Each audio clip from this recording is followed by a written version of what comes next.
They left her for dead in the blizzard. An Omega with no pack, no name, no future. But when Alara Voss opened her eyes 3 days later, she wasn't alone anymore. 20 massive white wolves surrounded her father's grave, and standing among them was the most feared alpha in the frozen north. He spoke 2 words that would shatter everything she thought she knew. "You're mine." What happened next would turn a broken girl into the most dangerous woman alive. Stay until the end to see how she made an entire kingdom kneel. Like and comment what city you're watching from. The wind screamed through Frost Hollow like a wounded animal, carrying ice that cut like broken glass. Alara Voss pressed herself against the cemetery gate, her thin coat doing nothing against the savage cold that had already claimed 3 lives this winter. Her fingers were blue, her lips cracked and bleeding, but she refused to turn back. Not today. Not on the anniversary of his death. "You're pathetic, you know that?" The voice came from behind her, rough, mocking, familiar, in the worst way. Alara didn't need to turn around to know who it was.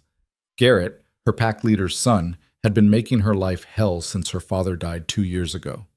"Just let me pass," she said quietly, keeping her eyes on the cemetery gates. Beyond them, barely visible through the driving snow, stood her father's grave. She'd walked 3 miles in this storm just to get here. She wasn't turning back now. "Let you pass?" Garrett laughed, the sound cruel and sharp. 2 more shapes emerged from the snowstorm behind him, his usual followers, Marcus and Trent. All 3 were big, well-fed, wrapped in expensive winter gear. Everything she wasn't. "You think you have the right to walk around like you belong here? You're nothing, Alara. Your father was nothing, and without him, you're less than nothing." Alara's jaw tightened. She'd heard variations of this speech 1,000 times since her father's death.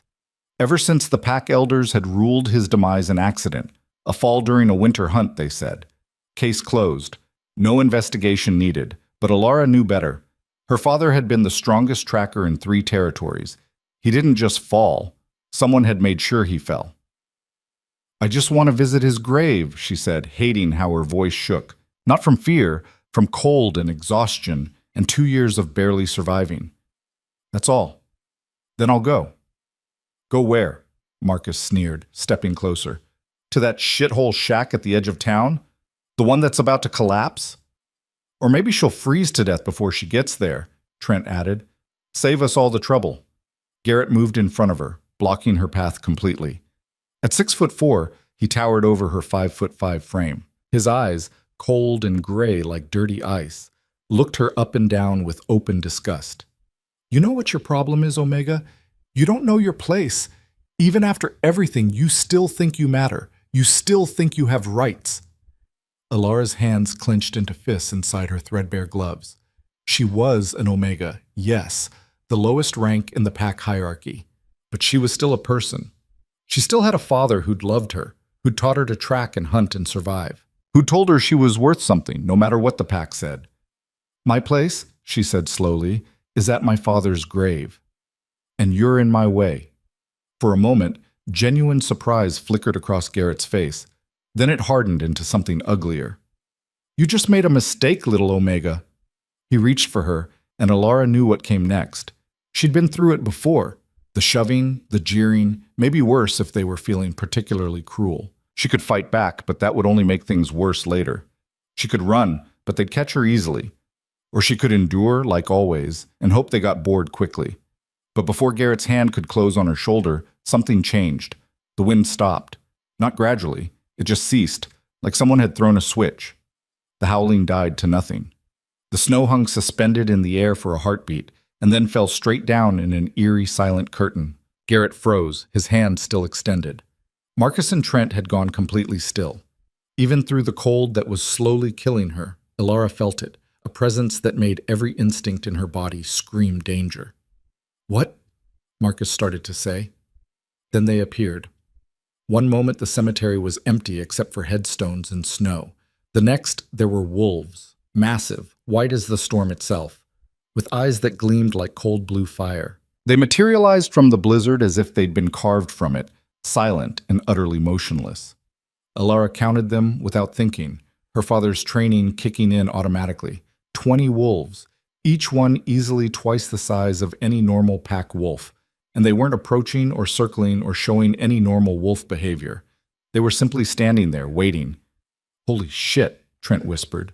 "Holy shit, those are—" "Shut up," Garrett snapped, but his voice had lost all its arrogance. He was staring at the wolves with something close to terror. "Everybody back away slowly. Don't make eye contact. Don't—" "Too late for that." The new voice cut through the silence like a blade through silk, deep, controlled, and carrying an authority that made Garrett's attempt at dominance look like a child playing pretend. From between two of the white wolves, a man stepped forward. No, not a man. An alpha. Alara had seen alphas before.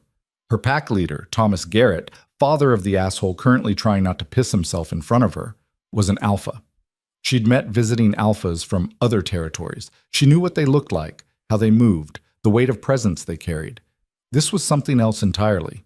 He was tall, at least 6'6", with shoulders broad enough to block out the cemetery gates behind him. His hair was black as a raven's wing, long enough to brush his collar, and his eyes were a shade of amber she'd never seen before, almost glowing against his tanned skin.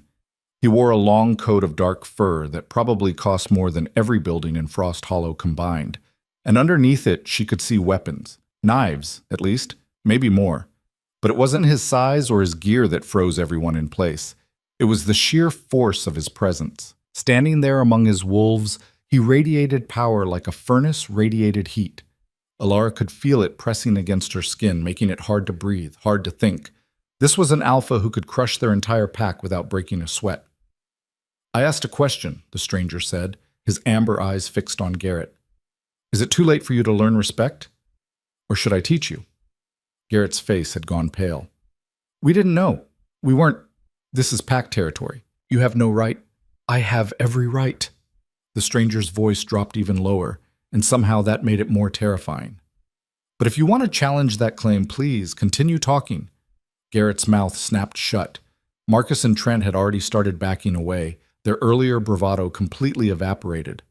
The stranger's gaze shifted to Alara, and she felt the full weight of his attention like a physical force. Those amber eyes studied her, took in her threadbare coat, her blue fingers, the hollows in her cheeks from too many missed meals. She wanted to look away, to bow her head like a proper Omega should, but something in his gaze held her frozen. "You're Marcus Voss's daughter," he said. It wasn't a question. Alara's heart lurched. "You knew my father?" "I did." Something flickered in those amber eyes, respect, maybe, or regret. 2 years ago, he saved my life. I've been looking for you ever since." The world seemed to tilt sideways. "What?" Before the stranger could answer, Garrett found his voice again. "Listen, whoever you are, this is pack business. The girl is under our protection." "Protection?" The stranger's laugh was cold and sharp. "Is that what you call leaving an Omega to freeze in a blizzard? Interesting definition." "She chose to come out here," Garrett said, trying to sound authoritative and failing badly. "We were just trying to convince her to go home before she got hurt." "By putting your hands on her?" I saw you." The stranger took a single step forward, and all 3 pack wolves stumbled backward. "I saw exactly what you were about to do. So here's what's going to happen. You're going to leave, now. And you're going to tell your father that Cale Draven is in Frost Hollow, and he's here to collect a debt." The name hit like a thunderclap. Cale Draven, the Northern King. The alpha who ruled territories so far north that most wolves thought they were just legends. The alpha whose pack was said to be the largest and most powerful in existence, whose word was law across a frozen empire that spanned thousands of miles. And he was here, in their tiny, insignificant town, looking for her. Garrett had gone from pale to gray. "The debt. Your father never told us." "My father told me," Kael said softly. "And now I'm here to honor his wishes. The girl comes with me." "No." The word was out of Alara's mouth before she could stop it. 20 pairs of wolf eyes turned to her along with Kael's amber stare. Her heart hammered, but she stood her ground. "I don't know you. I don't know anything about a debt, and I'm not going anywhere until someone tells me what the hell is happening." For a long moment, Kael just looked at her. Then, surprisingly, he smiled. It was a small smile, barely a curve of his lips, but it transformed his face from terrifying to something almost human. "Fair enough," he said. "Your father saved my life during a hunting accident in the Northern Territories. I was young, careless, and I would have died if Marcus Voss hadn't pulled me from an ice crevasse and spent 3 days getting me to safety. Before he left, I swore a blood debt. Anything he or his family ever needed, I would provide." "He never mentioned you," Elara said. Her mind was reeling. Her father had saved the Northern King's life and never said a word? "I asked him not to. Blood debts can make people targets." Kael's expression hardened, which is why, when I heard he'd died in a suspicious hunting accident, I started asking questions. The cemetery had gone completely silent. Even Garrett seemed to have forgotten how to breathe. "What kind of questions?" Elara whispered. "The kind that revealed your father didn't fall." Kael's voice was gentle, but his words hit like hammer blows. "He was pushed, and the people who pushed him are still walking free." Alara's vision blurred. She'd suspected, had known in her gut that something was wrong, but hearing it confirmed, hearing it said out loud by someone with the power to actually do something about it. "You're lying," Garrett said, but his voice shook. "My father investigated personally. It was an accident. There was no evidence of—" "Your father," Kael said, "is one of the people I have questions for." The temperature seemed to drop another 20 degrees. Garrett's face went from gray to white. You can't just accuse. We have laws. And I have 20 of the finest warriors in the north, plus a blood debt to honor." Kael turned back to Elara. "Your father's last request, written in a letter I received the day before he died, was simple. If anything happened to him, I was to protect you, to give you the life and safety he couldn't provide in this place." Alara's throat tightened. A letter. Her father had known he was in danger, had known, and had tried to protect her anyway. "So here's my offer," Kael continued. "Come with me. Leave this place and these people who've done nothing but hurt you. In my territory, you'll have protection, resources, respect, everything your father wanted for you." "And if I refuse?" Kael's smile turned sad. "Then I honor your choice and leave. But I think we both know what happens then. How long do you think you'll survive the next winter here? The next week?" He wasn't wrong. Elara could feel death circling her like the wolves in the cemetery, patient, inevitable, just waiting for her to make one more mistake, to have one more particularly cold night. But going with a stranger, even one who claimed to have known her father— "I need proof," she said. "Something that shows you really knew him." Kael reached into his coat and pulled out a small object. Even in the dim light, Elara recognized it immediately. A carved wolf's head, no bigger than her thumb, made from white bone. Her father had worn it on a leather cord around his neck for as long as she could remember. "He gave this to me," Kael said softly, "the day we parted. Said it was a reminder that even the smallest wolf can have the biggest bite." Alara's hand trembled as she took the carving. It was warm from Kael's body heat, and she could see the tiny imperfection she'd memorized as a child. The slight chip in one ear, the scratch along the snout. It was real. All of it was real. "Elara, don't be stupid," Garrett said desperately. "You can't trust him. He's going to kill you the second you leave town." "If I wanted her dead," Kael said without looking at him, "she'd already be dead. Now leave, before I decide that your father isn't the only one I need to have a conversation with." Garrett's mouth opened and closed like a fish. Then he turned and ran, Marcus and Trent scrambling after him. Elara stood in the silence they left behind, clutching her father's carving. The white wolves hadn't moved. Kael waited, patient as stone. She thought about her shack at the edge of town, walls that barely kept out the wind, a roof that leaked, a fireplace that ate through her meager supply of wood in hours. She thought about the pack that had abandoned her the moment her father died, the protection that consisted of letting her slowly freeze and starve as long as she did it quietly. She thought about her father and the letter he'd written, and the fact that someone in this town had murdered him and gotten away with it. "If I come with you," she said slowly, "I want answers, real ones, about what happened to my father, about who killed him and why. You'll have them, and I want to be the one who makes them pay." Kael's smile returned, wider this time, showing teeth. "I was hoping you'd say that." He offered his hand. Elara looked at it, large, scarred, belonging to someone who could probably snap her in half without effort, and made her choice. She placed her hand in his. The moment their skin touched, something happened. A jolt of sensation ran up her arm, not painful, but intense, like lightning given physical form. Kael's eyes widened slightly, and she knew he'd felt it too. "Interesting," he murmured. "Very interesting." "What was that?" "Something I'll explain later. Right now we need to move. I don't trust your pack leader to stay away, and I'd rather not slaughter anyone today." "Rather not?" Elara asked as Kael led her toward the wolves. "I try to keep my body count down on Tuesdays," he said dryly. "Bad for diplomacy." Despite everything, the cold, the fear, the world-shattering revelations of the last 10 minutes, Elara almost laughed. Almost. The white wolves parted to let them through, and Elara realized they were even bigger up close than they'd appeared from a distance. Their shoulders came up to her chest, and their eyes held an intelligence that was frankly unsettling. "Are they pack warriors?" Kael confirmed. "In wolf form, yes. Don't worry. They don't bite unless I tell them to." One of the wolves made a sound that might have been a snort. Kael shot it a look. "Usually." They walked through the cemetery, past her father's grave. Elara wanted to stop, to say goodbye, but Kael's hand was firm on her back, keeping her moving. "We'll come back," he said quietly, reading her thoughts. "When this is over. I promise." Behind them, Frost Hollow was already waking up to the news. Elara could hear shouts, see lights flickering on in windows. The pack was gathering, probably organizing some kind of response to the Northern King appearing in their territory and stealing one of their members. Not that they'd ever considered her a real member. Not really. At the edge of town, a massive vehicle waited, some kind of armored transport that looked like it could drive through a mountain and come out the other side. More wolves stood guard around it, their breath steaming in the cold air. Kael opened the door and gestured for Elara to climb in. She hesitated at the threshold, looking back at the only home she'd ever known.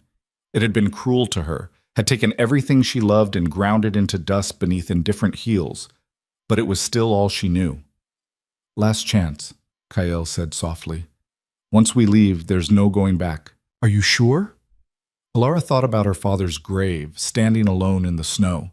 She thought about Garrett's sneer and the pack's contempt and the slow death that awaited her if she stayed.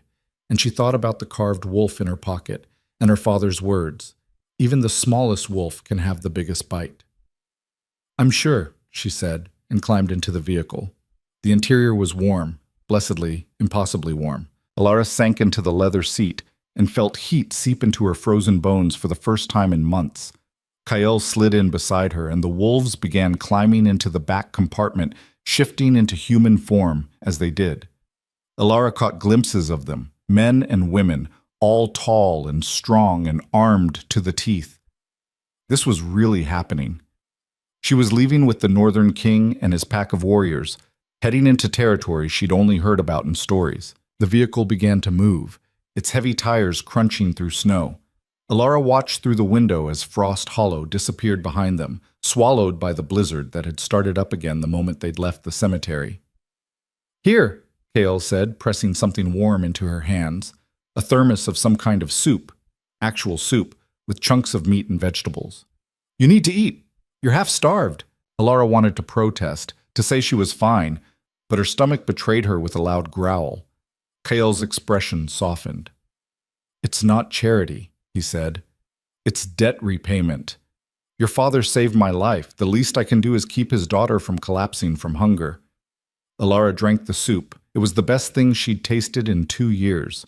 As warmth and food worked their magic, exhaustion crashed over her like a wave. Her eyes grew heavy, her head nodding despite her best efforts to stay alert.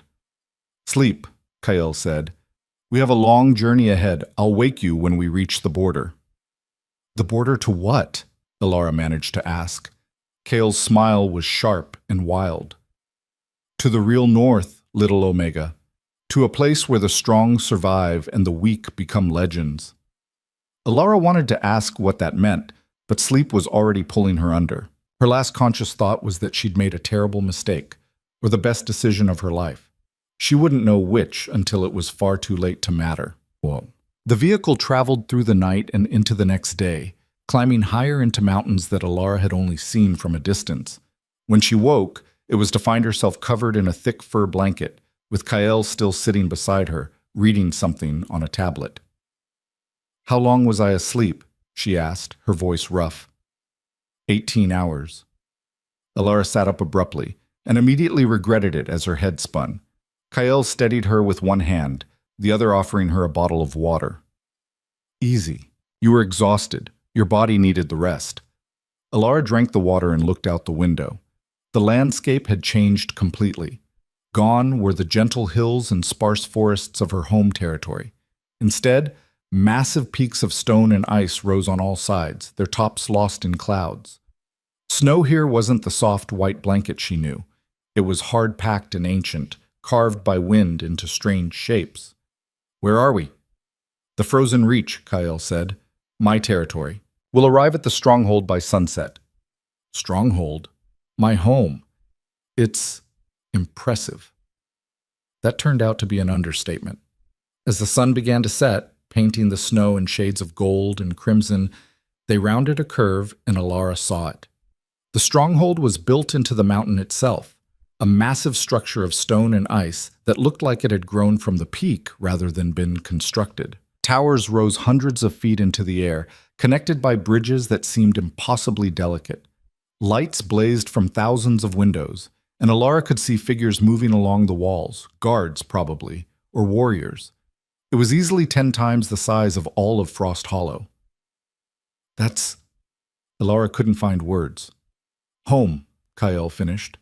He sounded almost embarrassed. "I know it's a lot, but you'll get used to it." The vehicle passed through gates that could have accommodated a building, into a courtyard where dozens of people waited. They all snapped to attention as Kael emerged, their fists going to their chests in salute. "Welcome back, Alpha," a woman said, tall with silver hair and scars crossing her face. "We received your message about the guest." "Guest, Sarah?" Kael raised an eyebrow.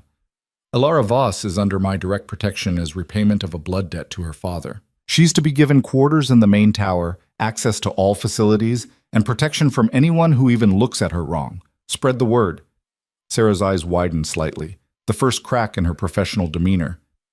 "The main tower? But that's where she'll be safest. Is there a problem?" "No, Alpha. Of course not." Sarah's gaze shifted to Alara, and something like curiosity flickered across her scarred features. "Welcome to the Frozen Reach, Alara Voss. I'm Sarah Quinn, captain of the guard. If you need anything, you need only ask." Alara managed a nod, too overwhelmed to speak. People were staring, not with the contempt she was used to, but with open curiosity. Some looked confused, others intrigued. None looked openly hostile, which was already an improvement over her old pack. Kael led her through corridors of stone and ice, past rooms filled with people training, eating, working. The stronghold was a city unto itself, bustling with activity even as night fell. Everyone they passed stopped to salute Kael, their eyes lingering on Alara with questions they didn't voice. Finally, they reached a door near the top of the tallest tower. Kael opened it and gestured for Alara to enter. The room beyond was larger than her entire shack had been. A massive bed dominated one wall, piled high with furs and blankets. A fireplace roared with heat. Windows looked out over the mountains, offering a view that stole what little breath Alara had left. "This is too much," she said. "I can't—" "You don't need to—" "What I need," Kael interrupted gently, "is to honor the debt I owe your father. What I want is to see you safe and healthy. This room accomplishes both. End of discussion." He moved to the fireplace, adding another log. "There's a bathroom through that door with hot water. Clothes in the wardrobe that should fit.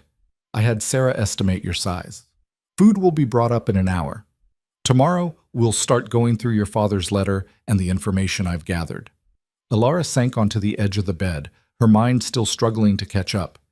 "Why are you doing this? I'm nobody. Just an Omega from a pack you probably don't even care about." "Your father," Kael said, turning to face her, "spent 3 days in sub-zero temperatures keeping me alive. He could have left me to die, probably should have, given how much trouble a Northern Alpha in your territory could cause. But he didn't. He saved my life, refused any payment, and asked only that if he ever needed help, I'd answer." Kale's expression hardened. And then he was murdered, and his daughter was left to die slowly by the same pack that killed him. So yes, Ilara Voss, I'm doing this, and I'm going to keep doing it until every person responsible for your father's death pays the price. The conviction in his voice made something crack in Ilara's chest. The wall she'd built around her grief and anger, the armor she'd worn to survive 2 years of slow torture. They really killed him, she whispered. It wasn't an accident. No, it wasn't. Why? What did he do? Kale was quiet for a long moment. Then he said, he found something, or knew something. I'm still piecing together exactly what, but it was enough to make him dangerous to someone powerful. And me? Do I know it too? I don't know yet, but we're going to find out. Kale moved toward the door. Get some rest, eat, recover. Tomorrow we start hunting for answers. He left, closing the door softly behind him.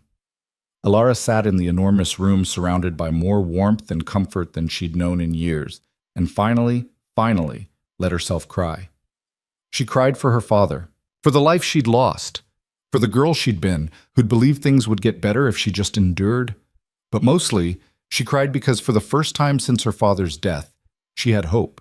And hope, she was learning, was the most dangerous thing of all. Ilara woke to sunlight streaming through windows she didn't recognize, wrapped in blankets softer than anything she'd ever touched. For a disorienting moment, she thought she was still dreaming, that she'd wake up back in her freezing shack, hunger gnawing at her stomach, another day of survival stretching ahead like a prison sentence. Then she heard voices outside her door. Absolutely insane. She's an Omega from some backwater territory we've never even heard of. The Alpha gave direct orders, Cade. She's under his protection. Protection is one thing. Putting her in the main tower, giving her access to everything? What's next, a seat at the council table? Ilara sat up slowly, her muscles protesting. The voices continued, apparently unaware she could hear them. You didn't see how he looked at her, the first voice, Cade said. I've known Kale for 15 years. I've never seen him look at anyone like that. Maybe because he actually cared about her father, the second voice countered. Blood debts aren't games, Cade. You know that. Blood debts don't usually involve moving strange Omegas into the Alpha's personal tower. I'm telling you, Sarah, something else is going on. Ilara's stomach twisted. She'd been here less than 24 hours, and already people were talking, already questioning, already seeing her as a problem. Some things never changed, no matter how far north you went. She dressed quickly in clothes she found in the wardrobe, sturdy pants, a thick sweater, boots that actually fit. Everything was finer quality than anything she'd owned in her life, and she hated how much that mattered. Hated that even now, part of her was waiting for someone to snatch it all away and laugh at her for thinking she deserved it. When she opened the door, the conversation outside cut off immediately. Two people stood there, Sarah, the scarred woman from last night, and a man about Kael's age with dark skin and suspicious eyes, Cade, presumably. Good morning, Sarah said smoothly. Did you sleep well? Fine, Ilara said, though her voice came out rougher than she intended. I heard you talking. Cade had the grace to look embarrassed. Sarah's expression didn't change. Then you know there are questions about your presence here. That's natural. You're an outsider in a close-knit pack. I didn't ask to be here, Ilara said, fighting to keep her voice steady. And I don't want to cause problems. If there's somewhere else I can stay, there isn't. Kale's voice cut through the corridor like a blade. He appeared from around the corner, dressed in dark training clothes, his hair still damp from what looked like an early morning workout. And even if there were, you're staying exactly where you are. Cade straightened immediately. Alpha, I wasn't... You were questioning my judgment, Kale said calmly, in front of my guest. Would you like to continue doing so, or would you prefer to get back to your actual duties? Cade's jaw tightened, but he bowed his head. My apologies, Alpha. Ilara. He didn't sound particularly sorry. Sarah, escort Cade to the training grounds. I believe he has energy to burn. Kael's tone made it clear this wasn't a suggestion. Ilara, walk with me. We have things to discuss. Sarah and Cade left without another word, though Ilara caught the look they exchanged, a mixture of concern and disapproval that made her skin crawl. She'd seen looks like that before.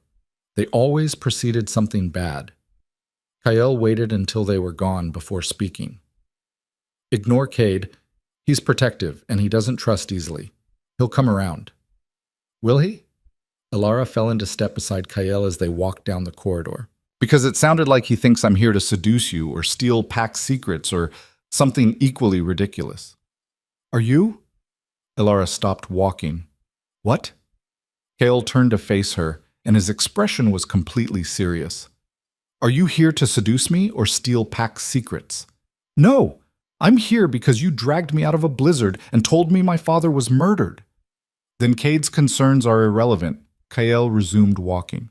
Come on, breakfast first, then we talk. The dining hall was massive, easily capable of holding several hundred people. Right now it held maybe 60, all of whom stopped eating the moment Kael entered. Their eyes tracked him across the room, then shifted to Alara with varying degrees of curiosity and suspicion. Alara wanted to disappear, or turn around and run back to her room, or possibly sink through the floor. Instead, she followed Kael to a table near the front, trying to ignore the whispers that followed them like a wake. Is she the Omega? Why is she here? I heard she's from the south, some failed pack. Kael's never brought anyone here before. What makes her so special? Alara's hands clenched into fists under the table. Kael, loading his plate with food, seemed completely unconcerned. You get used to it, he said quietly. Pack politics. Everyone needs to know everything about everyone. It's annoying, but mostly harmless. Mostly? Well, occasionally someone tries to challenge me for leadership, and I have to break several of their bones. But that hasn't happened in at least 6 months. He said it so casually that Alara couldn't tell if he was joking. A woman approached their table, tall, beautiful, with honey blonde hair and the kind of confidence that came from never being told no. She smiled at Kael, completely ignoring Alara. Alpha, I heard you were back. We missed you at last night's council session. I was occupied, Lissa. Kael's tone was polite but distant. Is there something you need? Lissa's smile tightened just slightly. Just wondering if you'd be at tonight's gathering. Several important families want to discuss the southern border situation. I'll be there. Wonderful. Should I? Her eyes finally flicked to Alara, taking in her simple clothes and uncertain posture. Will you be bringing a guest? The way she said guest made it sound like an insult. Alara will attend as my personal guest. Yes, Kael said. In fact, I'll need you to make sure she has appropriate clothing. Sarah can provide her measurements. Lissa's smile became even more strained. Of course, Alpha. I'll see to it personally. She left, her posture radiating displeasure. Alara waited until she was out of earshot before speaking. I don't need to go to your gathering. I'll just stay in my room. No. Kael's voice was firm. You're under my protection, which means you're part of this pack. You attend gatherings, you eat in the common areas, you train with the warriors if you choose. You're not hiding.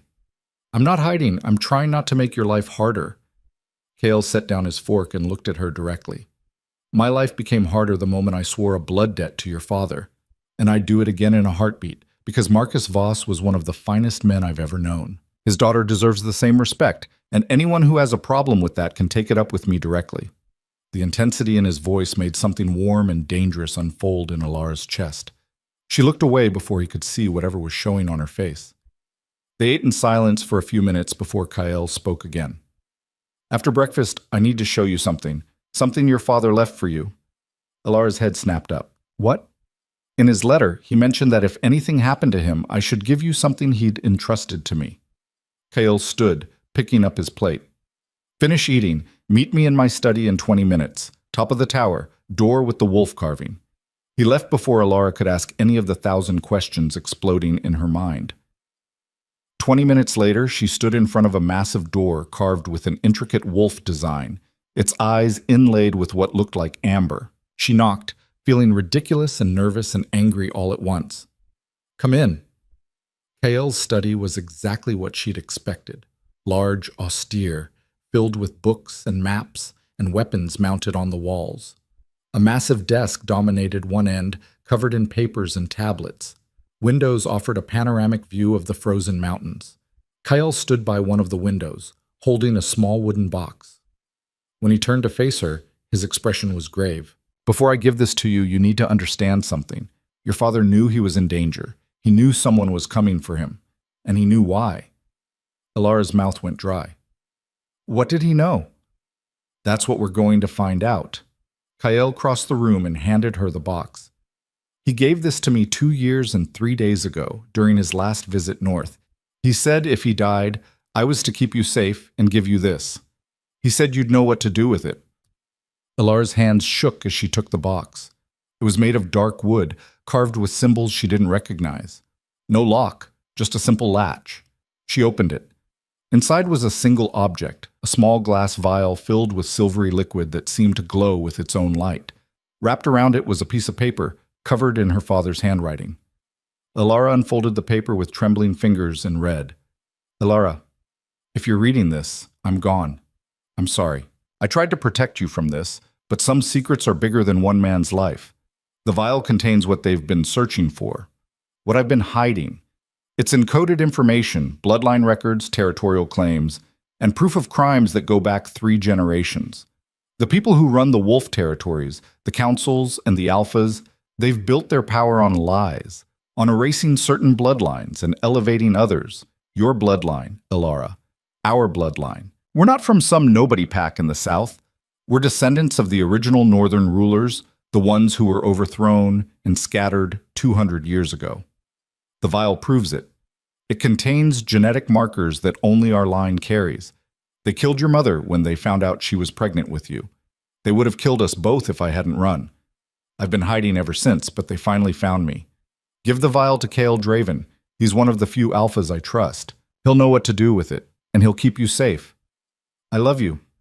I'm sorry I couldn't tell you the truth, but you're stronger than you know. Strong enough to survive this. Strong enough to win. Dad. Ilara read the letter 3 times, the words refusing to make sense.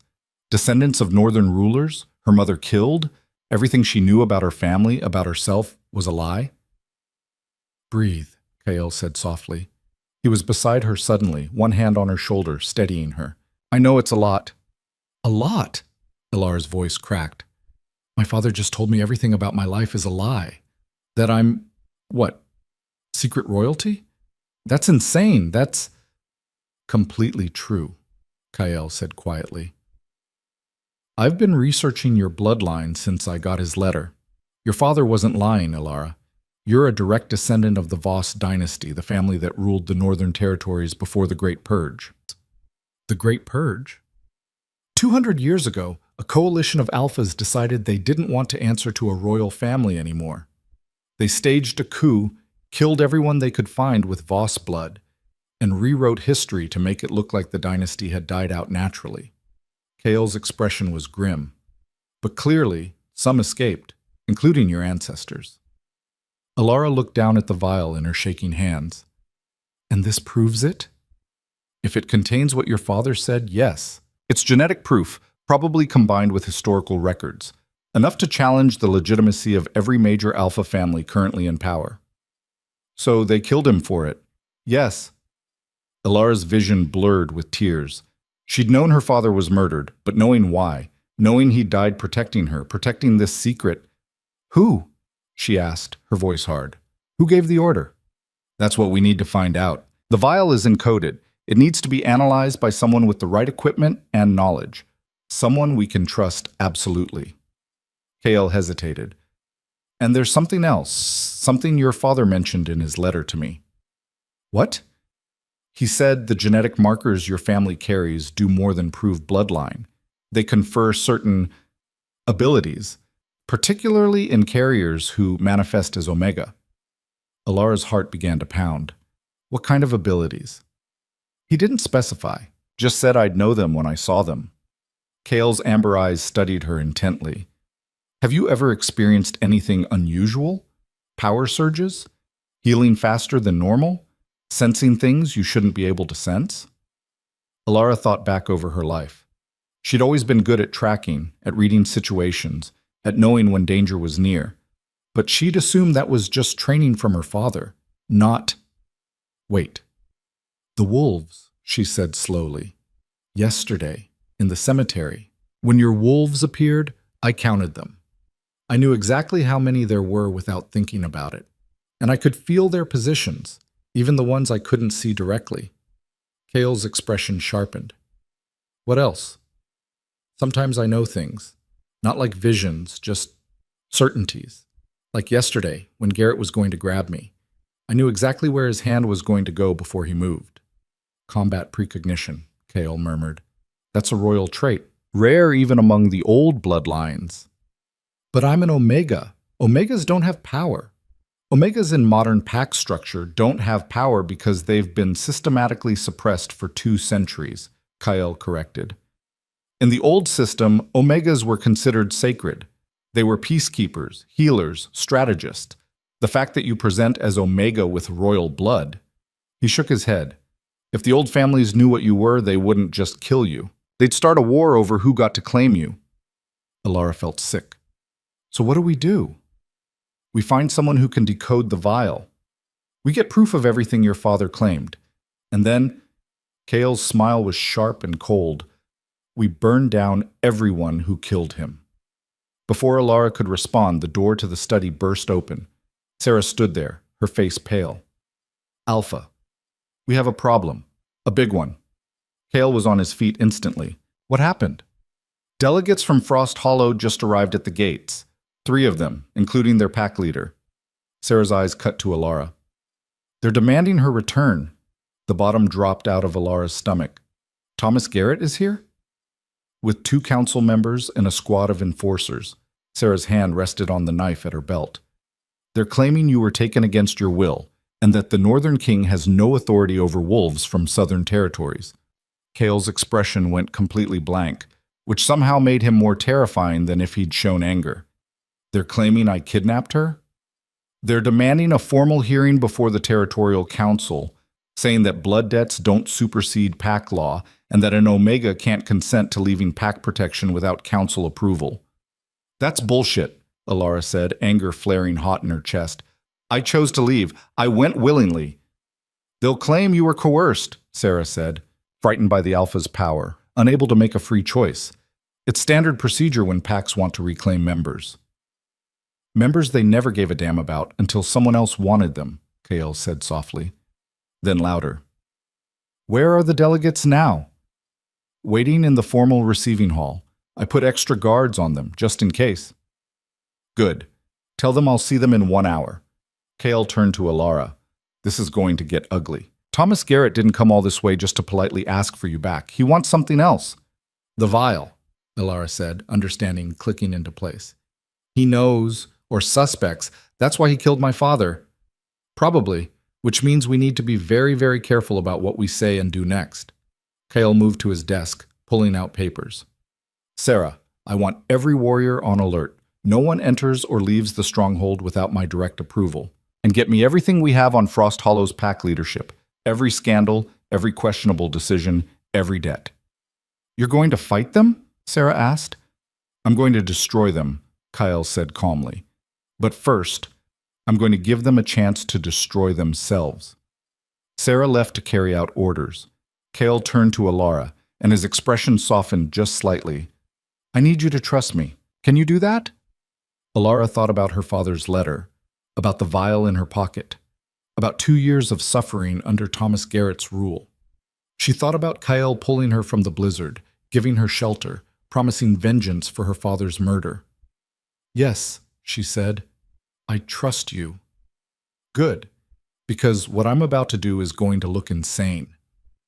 Kale crossed the room to stand directly in front of her.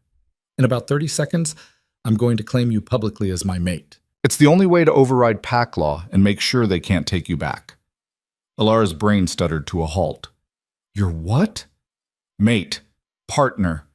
The formal declaration will supersede any claim Frost Hollow has on you. Mates can't be separated by pack law without both parties' consent. Kale's voice was urgent. It's political protection, Alara. Nothing more. I'm not asking you to actually... This is just legal maneuvering. You want to fake claim me? I want to keep you alive and out of Thomas Garrett's hands long enough to prove he murdered your father. This is how we do that. Alara's mind raced. A mate claim was sacred among wolves. Even a political one carried weight. If Kyle did this, it would change everything. How people saw her, how other packs treated her, her entire position in the territorial hierarchy. It would also make her a massive target. They'll know it's fake, she said. The moment they see us together, then we make it convincing. Kyle's amber eyes held hers. I need your permission, Elara. I won't do this if you're not willing, but if you say yes, you need to commit completely. Any hesitation, any sign that this isn't real, and they'll use it against us. Outside the study, Elara could hear activity increasing, warriors moving into position, orders being shouted. They were running out of time. She thought about Thomas Garrett's cruel smile, about Garrett Jr.'s hands reaching for her, about her father's grave standing alone in the snow while his killers walked free. Do it, she said. Claim me. I'll play my part. Kyle's expression flickered with something she couldn't read. Then he nodded sharply. Sarah? The captain appeared immediately, as if she'd been waiting right outside. Alpha. Send word to Thomas Garrett. Tell him I'll see him now. And tell him to prepare for a shock. Cale held out his hand to Elara. Ready? Elara took his hand and once again felt that jolt of connection, stronger this time, like lightning finding a conduit. Cale's fingers tightened around hers. Then let's go claim your freedom, he said, and start a war. They walked through the stronghold together, hand in hand, and everywhere they passed, people stopped and stared.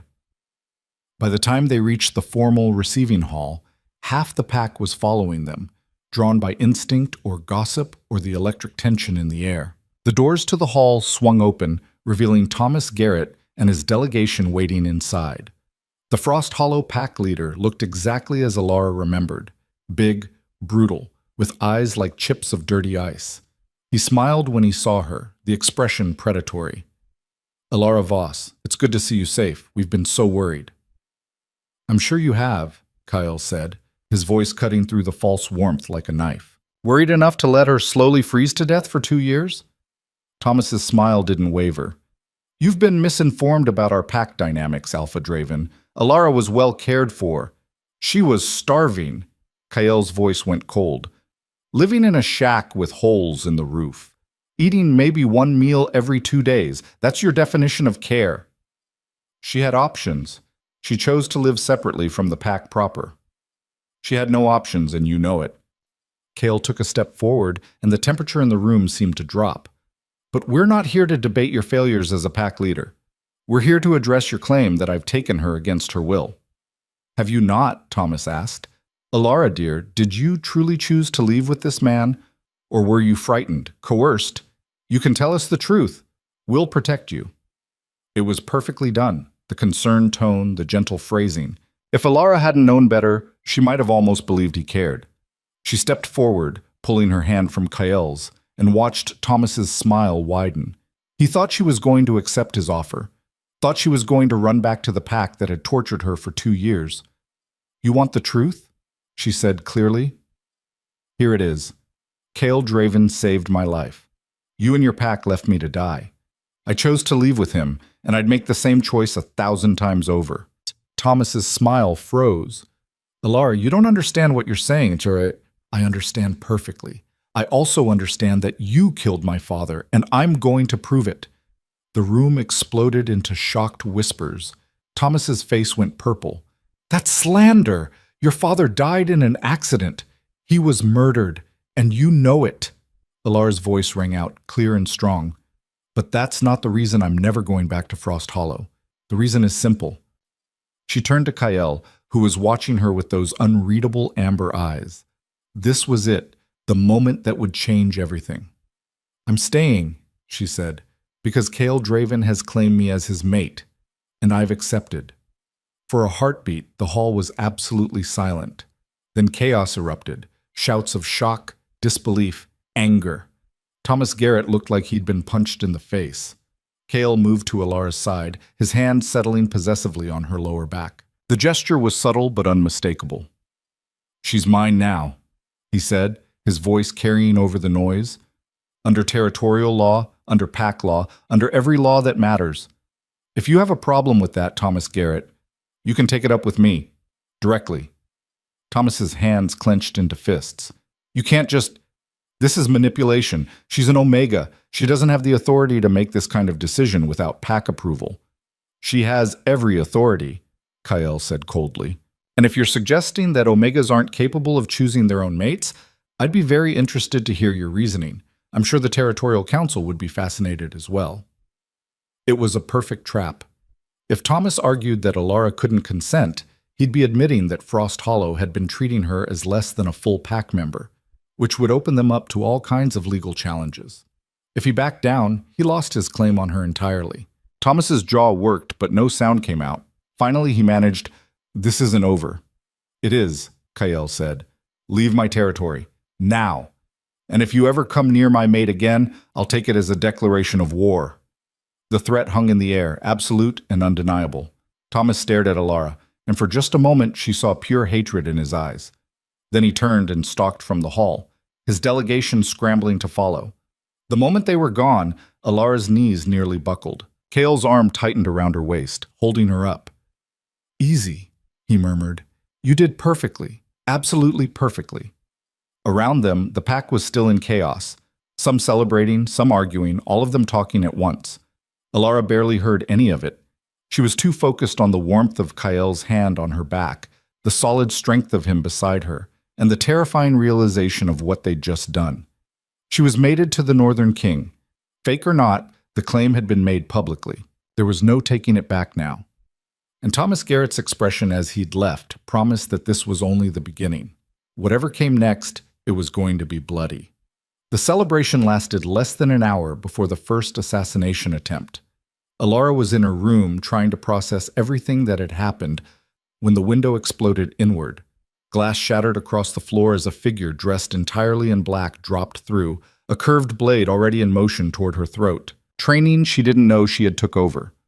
Alara dove sideways, the knife missing her jugular by inches.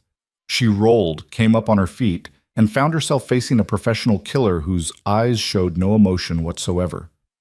"Nothing personal," the assassin said, and lunged again. Alara grabbed the nearest object, a heavy candlestick from the nightstand, and swung it with desperate force. The assassin blocked easily, twisted, and suddenly Alara was on the ground with a boot on her chest and a blade descending toward her heart. The door exploded off its hinges. Kael moved like violence incarnate, crossing the room in 2 strides. He caught the assassin's wrist mid-strike, twisted until bone snapped, and threw the killer through the already broken window. The scream cut off abruptly 3 stories down. "Are you hurt?" Kael demanded, pulling Alara to her feet. His hands moved over her quickly, checking for wounds, and she realized he was genuinely terrified. "I'm fine, just... what the hell was that?" "Exactly what I was afraid of." Kael moved to the window, looked down at the broken body in the courtyard below. "Professional. Too professional. Thomas Garrett doesn't have access to killers this skilled." "Then who does?" Before Kael could answer, Sarah appeared in the doorway with a dozen armed warriors. "Alpha! We have 3 more breach points. North Tower, Armory, and the main gates, all coordinated. Lock down the stronghold, full defensive protocols, no one in or out without my direct authorization." Kael turned to Alara. "You're coming with me. Staying in one place makes you a target." They moved through corridors that had transformed into a war zone. Warriors rushed past in full combat gear, the clash of steel echoing from somewhere below. Alara caught glimpses of fighting through windows, figures in black engaging with Kael's pack, the snow already stained red. "How many?" Kael asked Sarah as they descended a spiral staircase. "At least 20 that we've confirmed, could be more." Sarah's expression was grim. This wasn't a random attack. Someone planned this down to the minute. They reached Kael's study, which had been transformed into a command center. Maps covered every surface, warriors reporting in via radio, the organized chaos of a pack under siege. Cade was there, blood on his knuckles, his earlier suspicion of Alara apparently forgotten in the face of actual enemies. "We've got them contained in the East Wing, but they're not retreating. They're trying to push toward something." "Toward what?" Kael demanded. Cade's eyes cut to Alara. "Your mate's quarters. Every single breach team tried to reach that location first." The implications settled like ice in Alara's stomach. This wasn't about the mate claim or pack politics. This was about her specifically, about what she carried. Kael seemed to reach the same conclusion. "The vial. They know she has it." "How?" Alara asked. "I've told no one. It's been in my pocket since you gave it to me. Thomas Garrett, Sarah said grimly. He must have suspected what your father left you. He went back and told whoever's been pulling his strings. Then they'll keep coming. Cale moved to the window, looking out at the stronghold under attack. As long as Alara has the vial, she's a target. We need to decode it. Now. The nearest facility capable of that is 3 days' travel, Cade said, and the roads will be watched. They'll hit us the moment we leave the stronghold's protection. Then we don't use the roads? Cale turned back to the room. Sarah, how many of our best trackers are currently mobile? Maybe 15. Why? Because we're going to create a diversion. Kael's smile was sharp and dangerous. Multiple teams leaving the stronghold in different directions. Only one will have Alara. The others will be decoys. That's suicide for the decoy teams, Cade protested. The moment they realize which group is fake, the decoys know the risks. They're warriors. They'll lead the attackers on a chase through the worst terrain in the north. Kael looked at Alara. Can you ride? Ride what? A wolf. Alara's eyes widened. You want me to ride on an actual wolf's back? It's the fastest way to move through mountain terrain. And it's how my best warriors travel. Kael moved to a weapons cabinet, started pulling out gear. We leave in 1 hour. That gives us time to prep and for the decoy teams to get into position. An explosion rocked the stronghold, close enough to rattle the windows. Sarah cursed and moved to the radio. East Wing reporting. They've breached the armory, requesting immediate support. Denied, Kael said. Pull everyone back to defensive positions around the main tower. Let them have the armory. Alpha, that's an acceptable loss compared to what we're protecting. Kael's voice was absolute. Follow orders, Captain. Sarah's jaw tightened, but she relayed the commands. Alara watched the tactical display on the monitors, saw Kael's forces contracting, giving ground deliberately. It looked like retreat. It was probably a trap. Why are you really doing this? She asked Kael quietly while the others coordinated defensive positions. You could hand over the vial, end this siege, protect your pack. Kael turned to look at her, and his amber eyes were fierce.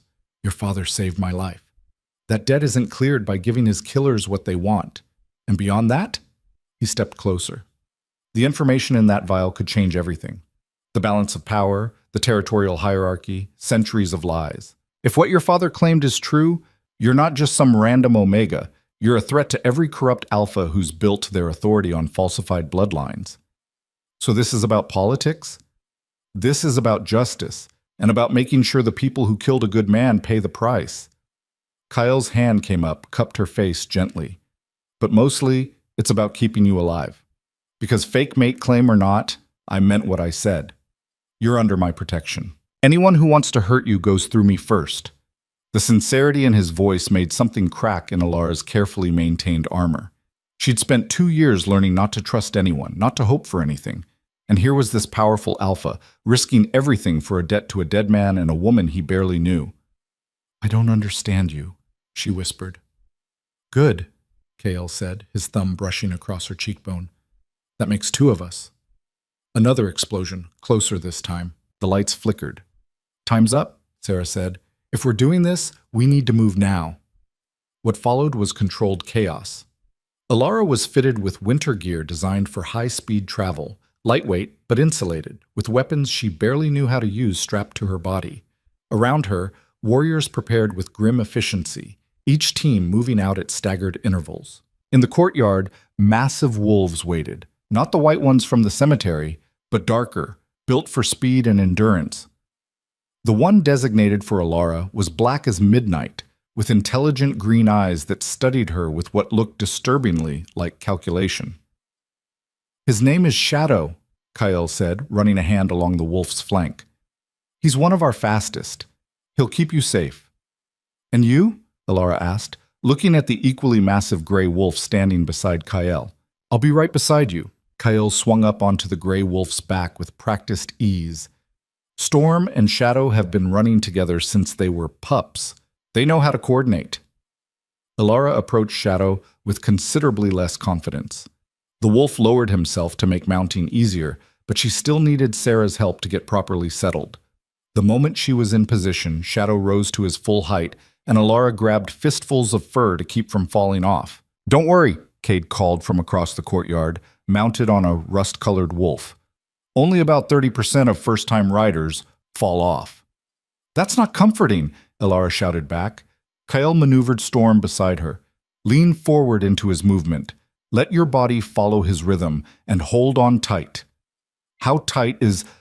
Shadow took off like a rocket, and Alara's question turned into a strangled yelp. They exploded from the stronghold at a speed that defied belief, wolves carrying their riders through gates that had been blown open for the decoy teams. Behind them, Elara could hear other teams departing, the thunder of paws on snow echoing off the mountains.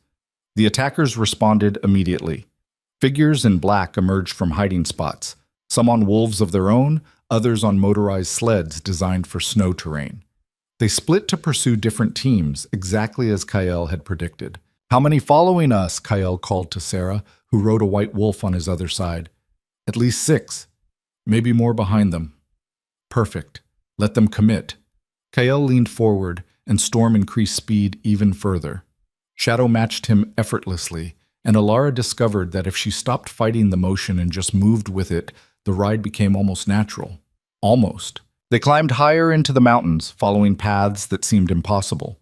Narrow ledges with 1,000-foot drops, jumps across crevasses that made Alara's heart stop. The wolves moved with absolute confidence, their massive paws finding purchase on ice that should have sent them sliding to their deaths. Behind them, their pursuers struggled to keep up. 2 fell back when their wolves couldn't make a particularly treacherous jump, but 4 remained, dogged and determined. "They're persistent," Cade observed, looking back over his shoulder. "They're desperate," Cale corrected, "which makes them dangerous. Everyone stay sharp." They rode for hours through terrain that grew progressively more hostile. The temperature dropped to levels that would kill an unprotected human in minutes. The wind howled like a living thing, trying to tear them from their mounts. Snow fell so thick that Elara could barely see Kale riding just feet away. But the wolves knew the path. They moved with the confidence of animals who'd traveled these routes 1,000 times. And slowly, inevitably, they began to pull ahead of their pursuers. "We're going to lose them," Sarah said, sounding surprised. "Not yet," Kyle said grimly. "Look up." Elara looked up and felt her blood freeze. A helicopter, military grade by the look of it, appeared through the storm, searchlights cutting through the snow. It moved with clear purpose, tracking them despite the impossible visibility. "How?" Cade demanded. "We're running dark, no electronics, nothing to track." "They're tracking her," Kale said, looking at Elara. "Something about the vial. It must emit some kind of signal." Elara pulled the vial from her pocket. In the dim light, the silvery liquid inside seemed to pulse with its own rhythm, almost like a heartbeat. She'd assumed it was just some kind of data storage, but if it was broadcasting... "We need to destroy it," she said. "No," Kyle's voice was sharp. "That vial is the only proof of everything your father claimed. Without it, his murder means nothing. With it, we're leading them straight to wherever we're going." The helicopter banked, coming around for another pass. This time Elara saw the weapons mounted on its sides. Serious firepower, nothing stealthy about it. "Kyle," Sarah said urgently. "We can't outrun that thing. We need to make a choice." Kale's jaw tightened. For a moment he looked torn between impossible options. Then his expression hardened with decision. "Everyone scatter. Take different paths to the rendezvous point. Elara comes with me. We're going off-road." "Off-road?" Cade looked around at the already impossible terrain. "Kyle, there is no off-road from here. It's just cliffs and crevasses and the deep run," Kale said. Everyone went silent. Even the wolves seemed to pause, as if understanding what had just been suggested. "That's suicide," Sarah said flatly. "No one's successfully run the deep run in 5 years. The last team that tried, only one made it out alive. Which means it's not impossible, just very, very difficult." Kale looked at Elara. "The deep run is a series of connected ice caves that run through the mountain's interior. If we can reach the entrance, the helicopter can't follow. Neither can most ground pursuit." "But we could die down there," Elara said. "Yes, we could also die up here when that helicopter opens fire." Kale's smile was grim. "At least in the caves, we have a fighting chance." The helicopter's searchlight swept across them again, closer this time. Elara could see figures inside, aiming weapons. Do it, she said. Whatever gives us the best chance of getting this vial to someone who can decode it. Kael nodded sharply. Sarah, you have command.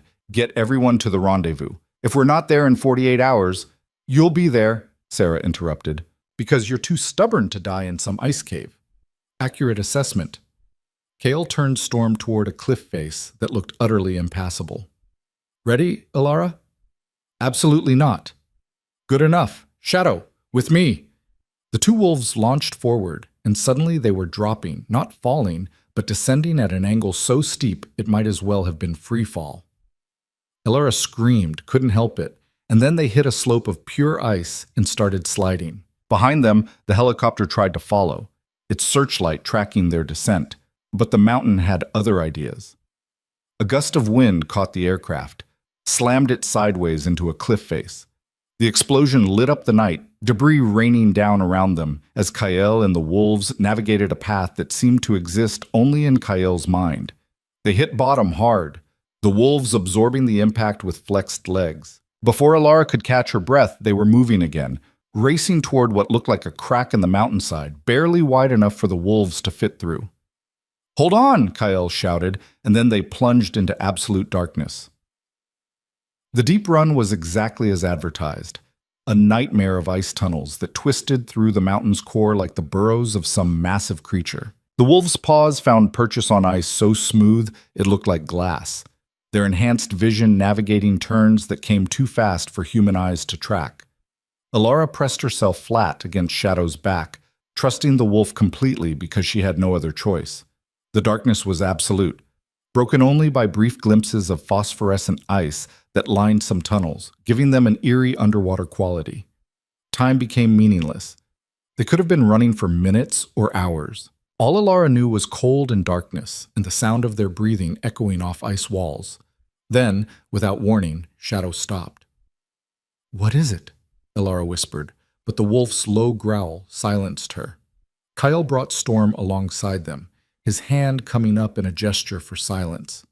In the darkness ahead, Alara could hear something, not wind or ice cracking, but movement, deliberate, coordinated movement.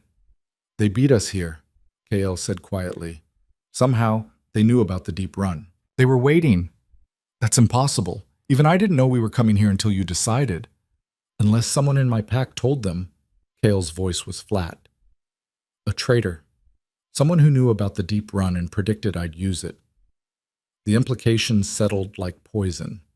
Someone in Kael's inner circle had betrayed them, had probably been feeding information to their enemies from the beginning. Lights flared ahead, headlamps, at least a dozen of them, revealing a chamber where the tunnel widened.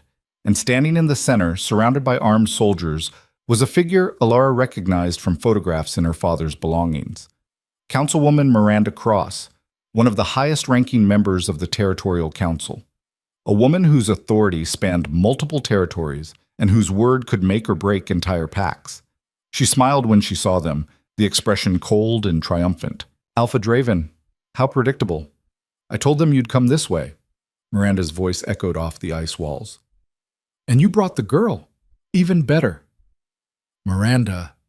Kael's voice was controlled, but Alara could feel the fury radiating from him. "You're the one behind this? The attacks? The assassination attempts?" "Behind them? Dear boy, I orchestrated them. Though I must say, you made things more difficult than necessary with that ridiculous mate claim." Miranda's eyes shifted to Alara.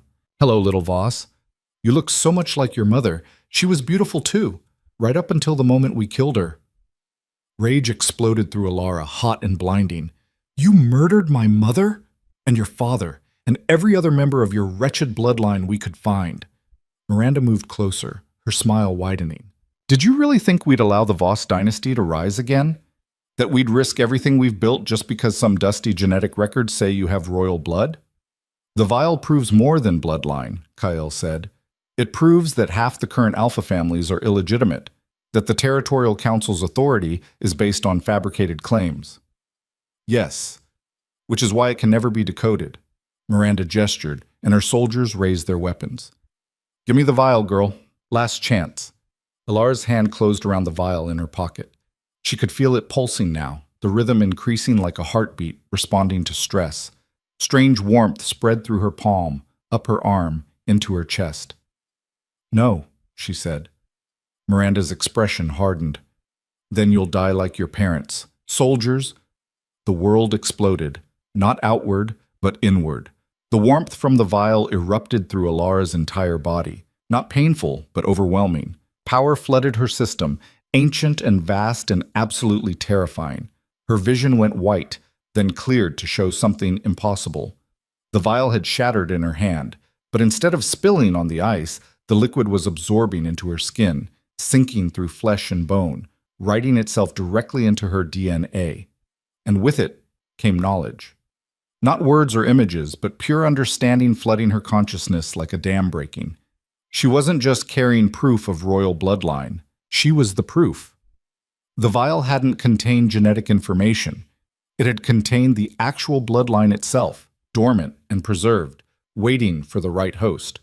Her father had encoded the entire Voss dynasty into liquid form and entrusted it to his daughter, knowing that only she could activate it. Alara's eyes snapped open, and she knew they were glowing, could feel the power radiating from them like light from a star. "Oh," Miranda whispered, and for the first time she looked afraid. "Oh no." The power continued to build, rewriting Alara's body from the inside out. She could feel her strength increasing exponentially, her senses expanding to encompass the entire ice cave. She knew where every soldier stood, could track Kyle's heartbeat and the wolves' breathing and Miranda's mounting terror. Most terrifyingly, she could feel the mountain itself, the ice and stone and ancient rock, and it responded to her presence like a subject recognizing its queen. "What did you do?" Miranda demanded. "What the hell did you do?" "I fulfilled my father's legacy," Alara said, and her voice resonated with power that made the ice walls vibrate.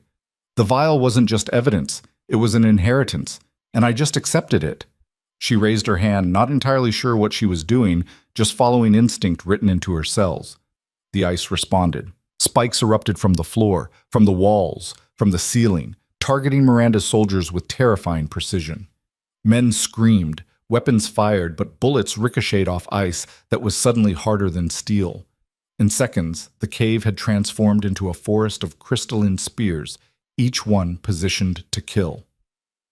"Stand down," Alara commanded, her voice carrying an authority she'd never possessed before. "Or I collapse this entire cavern and bury all of us." Miranda stared at her, genuine fear replacing her earlier confidence. "You're bluffing. You'd kill yourself and the Alpha." "Try me." The ice walls creaked ominously. Cracks spread across the ceiling like spiderwebs. Alara wasn't entirely sure she could control what she'd started, but Miranda didn't need to know that. "Councilwoman," one of the soldiers said urgently, "we need to retreat, now." Miranda's hands clenched into fists. "This isn't over, girl. You think power makes you safe? You just painted a target on your back that every alpha in existence will hunt. You'll be dead within a month." "Maybe," Alara said, "but you'll be dead within a minute if you don't leave. Your choice." For a long moment, Miranda just stared at her. Then she turned and stalked toward one of the side tunnels, her soldiers scrambling to follow. Within seconds, they were gone, their headlamps fading into the darkness. The moment they disappeared, Alara's legs gave out. She would have fallen if Kale hadn't caught her, his arms wrapping around her waist and pulling her against his chest. "Easy," he murmured. "Easy. You did it. They're gone." "I can feel everything," Alara gasped. "The mountain, the ice, something deep underground that's alive and ancient and, Kael, what did I become?" "Something incredible," Kael said quietly. "Something that's going to change everything." The ice spikes Alara had created began to recede, melting back into the floor as if they'd never existed. But the power remained, thrumming through her veins like electricity. Alara pulled back enough to look at Kael and saw her own face reflected in his eyes. They were still glowing, casting amber light in the darkness. "We can't go back," she said. "Not to the stronghold, not anywhere. Miranda was right. I'm a target now. Everyone's going to come for me." "Let them come." Kale's smile was fierce and proud. "You're not the helpless Omega they're expecting anymore. You're a Voss, a queen who just reclaimed her throne." "I don't know how to be a queen." Good thing you have a king to help you figure it out. Kale's hand came up, cupped her glowing cheek. Fake mate claim or not, we're in this together now. You and me against everyone who wants us dead. Alara wanted to laugh or cry, or possibly both. Instead, she leaned forward and kissed him. Not gentle or tentative, but fierce and claiming and absolutely real. When they pulled apart, Kael was staring at her with wide eyes. That felt, he said slowly, very authentic for a fake claim. Maybe it's not fake anymore, Alara said. Maybe it never was. Before Kael could respond, Shadow made a low warning sound. Both wolves were staring at the tunnel where Miranda had disappeared, their hackles raised. What is it? Alara asked. Then she felt it, a rumbling deep in the mountain, growing stronger by the second. Not from Miranda's direction, but from everywhere at once. She set charges, Kael said, realization dawning. That bitch set charges throughout the deep run. She's going to bring down the entire tunnel system. With us inside. With us inside. The rumbling intensified. Cracks spread across the walls, chunks of ice beginning to fall from the ceiling. Kael grabbed Alara's hand and hauled her toward Shadow. Mount up! We need to outrun a cave-in! They leaped onto the wolves' backs as the deep run began to collapse around them. Shadow and Storm launched forward, racing through tunnels that were actively trying to kill them, ice falling like deadly rain. Alara held on with all her newfound strength, the power inside her responding to the danger by flooding her system with adrenaline and speed. She could see potential paths through the chaos, could sense where the collapse would hit next. Left tunnel, she shouted. The right one's about to cave. Kael didn't question her, just guided Storm to follow her direction. They veered left seconds before the right tunnel imploded behind them. They ran through a labyrinth of collapsing ice, following Alara's instincts and the wolves' incredible reflexes. Several times, they had to jump gaps that opened beneath them. Once, they were forced to slide under a falling wall of ice that missed crushing them by inches. Finally, when Alara thought they couldn't possibly survive another second, she saw it, a pinpoint of light ahead, growing larger as they raced toward it. Exit, Kael shouted. Don't slow down!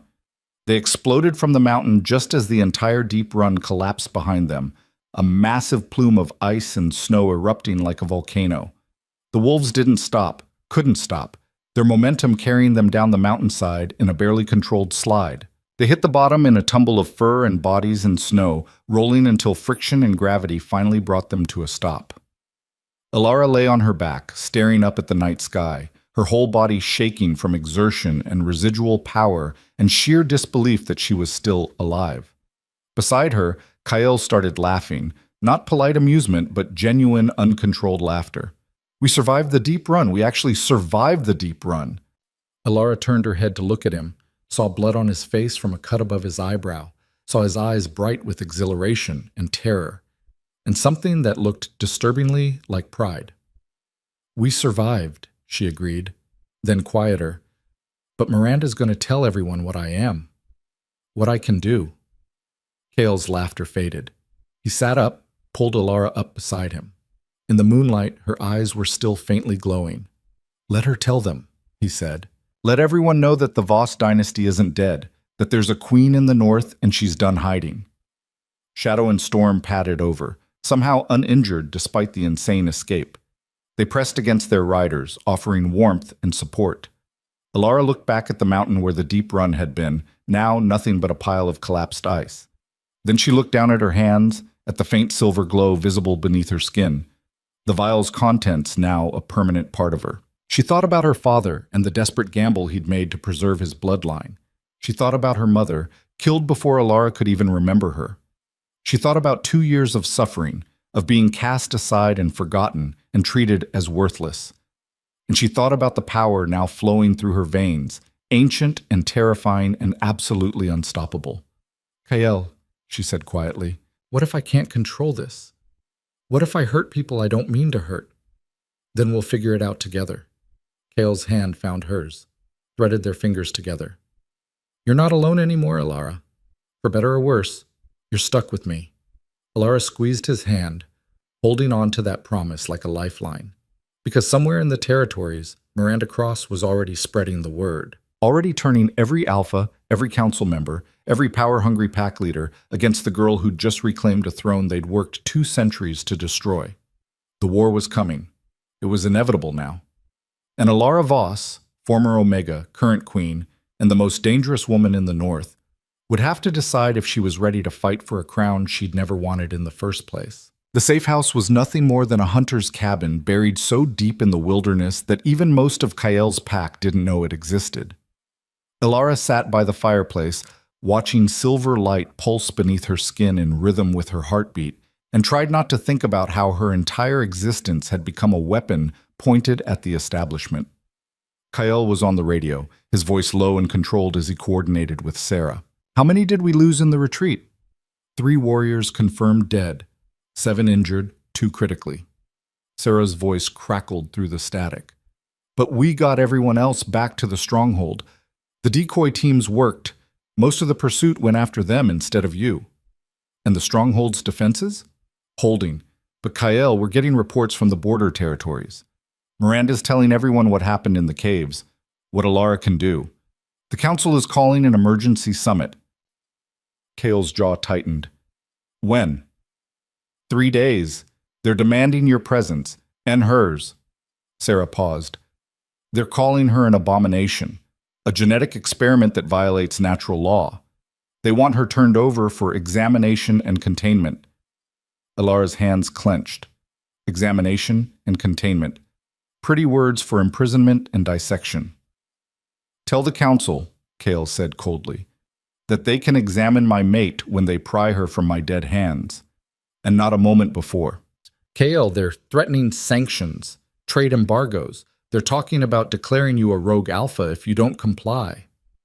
"Let them talk. We'll be there in 3 days. And Alara will show them exactly what she is, a rightful queen reclaiming what was stolen from her bloodline." Kael ended the call and turned to find Alara staring at him.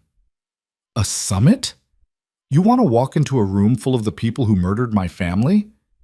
I want to make them face what they've done, and what they created when they tried to destroy you." Kael crossed the room, knelt beside her chair. "Listen to me. Running won't work. Hiding won't work. These people have unlimited resources and no conscience. The only way we survive is by forcing them to acknowledge your legitimacy. They'll never do that. I'm everything they've spent 2 centuries trying to erase." "Exactly. Which makes you terrifying. And terror, properly leveraged, becomes power." Kael's amber eyes were intense. "But we need to be smart about this, strategic. We can't just walk in and expect them to bow." "Then what do we do?" A slow smile spread across Kael's face. "We give them a demonstration they'll never forget. We show them that you're not some genetic anomaly to be contained. You're the future of the wolf territories, whether they like it or not." Over the next 2 days, Kael trained Alara to control the power flowing through her veins. It turned out that the Voss bloodline came with abilities that went far beyond ice manipulation. She could sense other wolves within a 100-yard radius, track their heartbeats and emotional states. She could read terrain like a 3-dimensional map, instinctively knowing the safest paths and the most dangerous obstacles. And when she focused, she could project authority that made even Kael's most dominant warriors instinctively submit. "It's pack leadership coded into your DNA," Kael explained after Cade, who'd arrived with reinforcements, found himself kneeling without conscious choice when Alara had looked at him directly. The old royal bloodlines didn't just rule through strength. They had genetic advantages that made leadership natural. "That's horrifying," Alara said. "I forced him to kneel without even trying. Which is why you need to learn control. Fast." Kael helped a very confused Cade to his feet. "The summit is tomorrow. You need to be able to project authority without accidentally dominating everyone in the room." They practiced for hours. Alara learned to dial down the intensity of her presence, to project confidence without overwhelming submission. It was exhausting work, made harder by the fact that her power seemed to fluctuate based on her emotional state. When she was calm, she could control it precisely. When she was angry or afraid, it erupted unpredictably. "What if I lose control at the summit?" she asked Kael during a break. "What if I hurt someone I don't mean to hurt?" "Then I'll be there to ground you." Kael's hand found hers, and the moment they touched, Alara felt the wild fluctuations of her power stabilize. "Have you noticed?" We balance each other. Your power settles when we're in physical contact. Alara had noticed. It was one of several disturbing signs that their fake mate claim was becoming increasingly real. She could feel Kael's presence now like a compass point in her awareness. When he was near, her power felt controlled and purposeful. When he was away, it felt chaotic and dangerous. "That's not normal, is it?" she asked quietly. "No, but nothing about you is normal. And I'm starting to think that's the point." Kael lifted her hand, examined the silver glow visible beneath her skin. "The vial didn't just give you power, it rewrote your entire genetic structure. You're not the same person who left Frost Hollow. Is that good or bad? Depends on whether you survive the next few days." Kael's smile was grim. "But I'm betting on you. I've seen you face down death twice now. You're stronger than you know." That night, Sarah arrived with something unexpected. A package from an unknown sender addressed to Alara. "We scanned it for explosives and toxins," Sarah said, setting the small box on the table. "It's clean, but the sender used a courier service that specializes in anonymity. We can't trace it." Alara opened the box carefully. Inside was a single object, a crown made of ice that somehow didn't melt, its surface carved with symbols identical to those on the vial. And beneath it, a note written in elegant script. "Your mother wore this at her coronation. It was stolen the night she died. Now it returns to its rightful owner. Wear it to the summit. Show them what they destroyed. Show them what they failed to kill. A friend you don't know you have." Alara lifted the crown with shaking hands. It was cold, but not painfully so, and the moment she touched it, the silver glow beneath her skin intensified, resonating with the ice. "Put it on," Kael said softly. "What if it's a trick? What if—" "Put it on." Alara placed the crown on her head. Immediately, power flooded through her. Not the chaotic surges she'd been fighting to control, but focused and purposeful energy that felt like coming home. The crown didn't just sit on her head, it merged with her, becoming part of her genetic structure just like the vial had. Knowledge flooded her mind, memories that weren't hers, skills she'd never learned. She saw her mother wearing this crown, saw the palace that had been destroyed, saw the dynasty that had ruled for 1,000 years before being wiped out in a single bloody night. And she saw what the Voss queens had been capable of at the height of their power. "Holy shit," Cade breathed. Her eyes just went pure silver. Alara looked at her reflection in a window and barely recognized herself. The crown sat on her head like it had been made for her, which she realized it had been. Crafted specifically for Voss queens designed to amplify and focus their natural abilities. She was looking at a weapon. One that had terrified the old councils so much, they'd committed genocide to destroy it. "Tomorrow," she said, her voice carrying harmonics of power that made everyone in the room straighten to attention. "I'm going to that summit, and I'm going to show the Territorial Council exactly what they created when they tried to kill my family." Kael's smile was fierce and proud. "That's my queen." The summit was held in neutral territory, a massive meeting hall carved from mountain stone, designed to host gatherings of multiple packs. By the time Kael's convoy arrived, the parking area was filled with vehicles bearing insignias from every major pack in the northern and central territories. "They all came," Sarah observed, scanning the crowd gathering at the entrance. "Every alpha, every council member. Miranda really spread the word." "Good," Alara said, adjusting the crown on her head. She'd learned she could make it visible or invisible at will. Right now, she kept it hidden. No need to play all their cards immediately. Let them all see what happens when you try to destroy a dynasty. They walked through doors that opened to reveal a council chamber that could hold 500 wolves. Today it held at least 400, all of them turning to stare as Kael and Alara entered. The whispers started immediately. "That's her. The Omega who absorbed the vial. Look at her eyes. There's silver in them. Abomination." Alara lifted her chin and walked down the center aisle like she owned the place. Kael moved beside her, his presence alone keeping the crowd from doing anything more hostile than whisper. But she could feel their fear, their anger, their desperate need to believe she was a threat that could be eliminated. At the front of the chamber sat the Territorial Council, 12 alphas who collectively governed wolf territories spanning half a continent. Miranda Cross sat among them, her expression triumphant.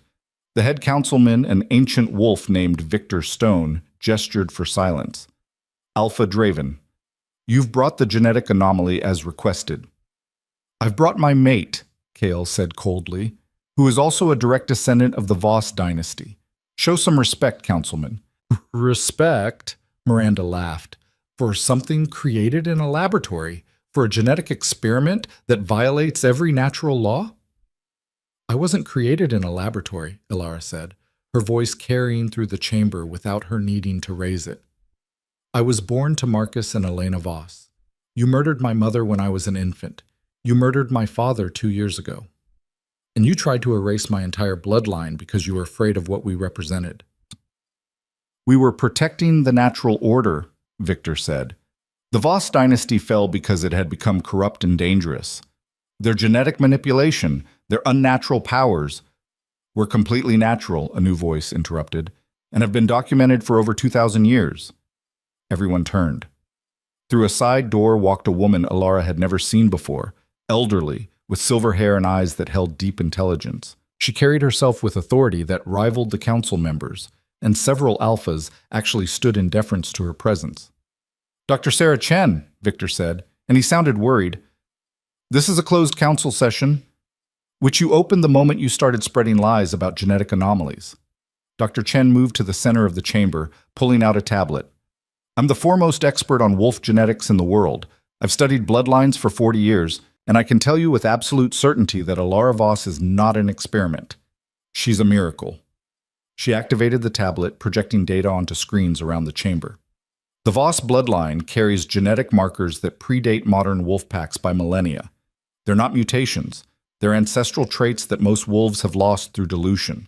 The abilities you're calling unnatural are actually the original template from which all modern wolves descended. That's impossible, Miranda said, but she sounded less certain. It's documented fact. The Voss dynasty ruled because they carried the purest expression of original wolf genetics. And yes, their omegas were powerful, because in the original genetic structure, omega wasn't a rank, it was a specialization. Dr. Chen looked directly at Ilara. May I? Ilara nodded, not entirely sure what she was agreeing to. Dr. Chen approached and pulled out a small device. This is a genetic scanner. With your permission, I'd like to show everyone here exactly what you are. Ilara held out her hand. The scanner beeped, analyzed, and then projected a three-dimensional image of her DNA structure into the air above them. The crowd gasped. Ilara's genetic code was unlike anything in the projection libraries. Where normal wolf DNA showed standard double helix structures, hers showed complex geometric patterns that seemed to shift and reconfigure. And running through everything was the silver glow, visible even in the genetic scan. This, Dr. Chen said quietly, is what wolf genetics looked like before the Great Purge, before the systematic elimination of royal bloodlines, before we lost 90% of our genetic diversity in the name of natural order. She turned to the council. You didn't destroy the Voss dynasty because they were corrupt. You destroyed them because they reminded you that you were all pretenders to a throne you'd stolen. The chamber erupted. Alphas shouting, council members trying to maintain order, everyone talking over everyone else. Ilara stood in the center of it all, watching 2 centuries of lies crumble in real time. Victor Stone's gavel came down like a gunshot. Silence! The noise cut off abruptly. Victor's face was red with fury. Dr. Chen's theories are irrelevant. What matters is that this girl has absorbed a genetic weapon that makes her a threat to every stable pack structure in existence. She must be contained for the safety of all wolves. Contained? Kale's voice was dangerously soft. You mean imprisoned, studied, probably dissected to see if you can replicate her abilities. If necessary, Miranda said, for the greater good. Whose greater good? Ilara asked. Her power was building now, responding to the threat. She could feel the crown activating, focusing the energy. The greater good of alphas who built their authority on murder and lies? The greater good of a council that commits genocide to maintain power? Careful, girl, Victor warned. You're very close to treason. Treason against what? A government that tried to kill my entire family? Ilara's eyes began to glow silver. You want to see what I am? What I'm capable of? Fine. Let me show you. She let the crown become visible. Gasps rippled through the chamber as the ice crown materialized on her head, its surface reflecting light like 1,000 diamonds. And then she released the power she'd been holding back. Authority poured from her like a tidal wave, ancient and absolute. Every wolf in the chamber felt it, the genetic imperative to submit to a true Voss queen. Alara didn't force anyone to kneel. She simply let them feel the full weight of what she was. Half the room went to their knees instinctively. The other half fought it, their own alpha authority warring against the primal recognition of royalty. Even the council members struggled, several of them visibly shaking with the effort of remaining upright. Only Kael seemed unaffected, standing beside her like a pillar of strength.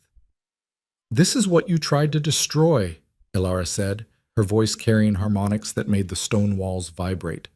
"This is what you were so afraid of, that you murdered children, that you erased history, that you built an entire governmental structure on the corpse of a dynasty you couldn't control." "Stop this!" Victor gasped, still fighting to remain standing. "Stop this now, or You'll what?" Ilara turned her glowing gaze on him. "Kill me? You've been trying that for 2 years. It hasn't worked out well for you so far." "We are the Territorial Council," Miranda snarled, though she'd dropped to one knee. "We have armies, resources, legal authority. You're one girl with stolen power. Inherited power," Dr. Chen corrected. "And she has something you don't. Legitimacy. Real, genetic, undeniable legitimacy." Alara pulled back her authority, allowing everyone to breathe again. The wolves who'd knelt climbed shakily to their feet, looking confused and ashamed and awed all at once. "I don't want your territories," Alara said into the silence.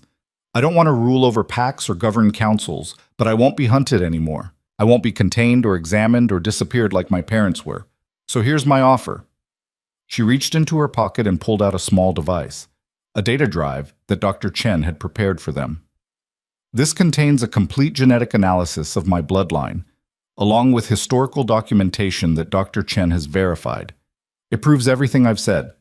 It proves the Voss dynasty was legitimate, and it proves that half of you have no real claim to the territories you control." Alara tossed the drive to Victor, who caught it reflexively. "You have a choice. Acknowledge my bloodline's legitimacy. Stop trying to kill me, and we can coexist peacefully.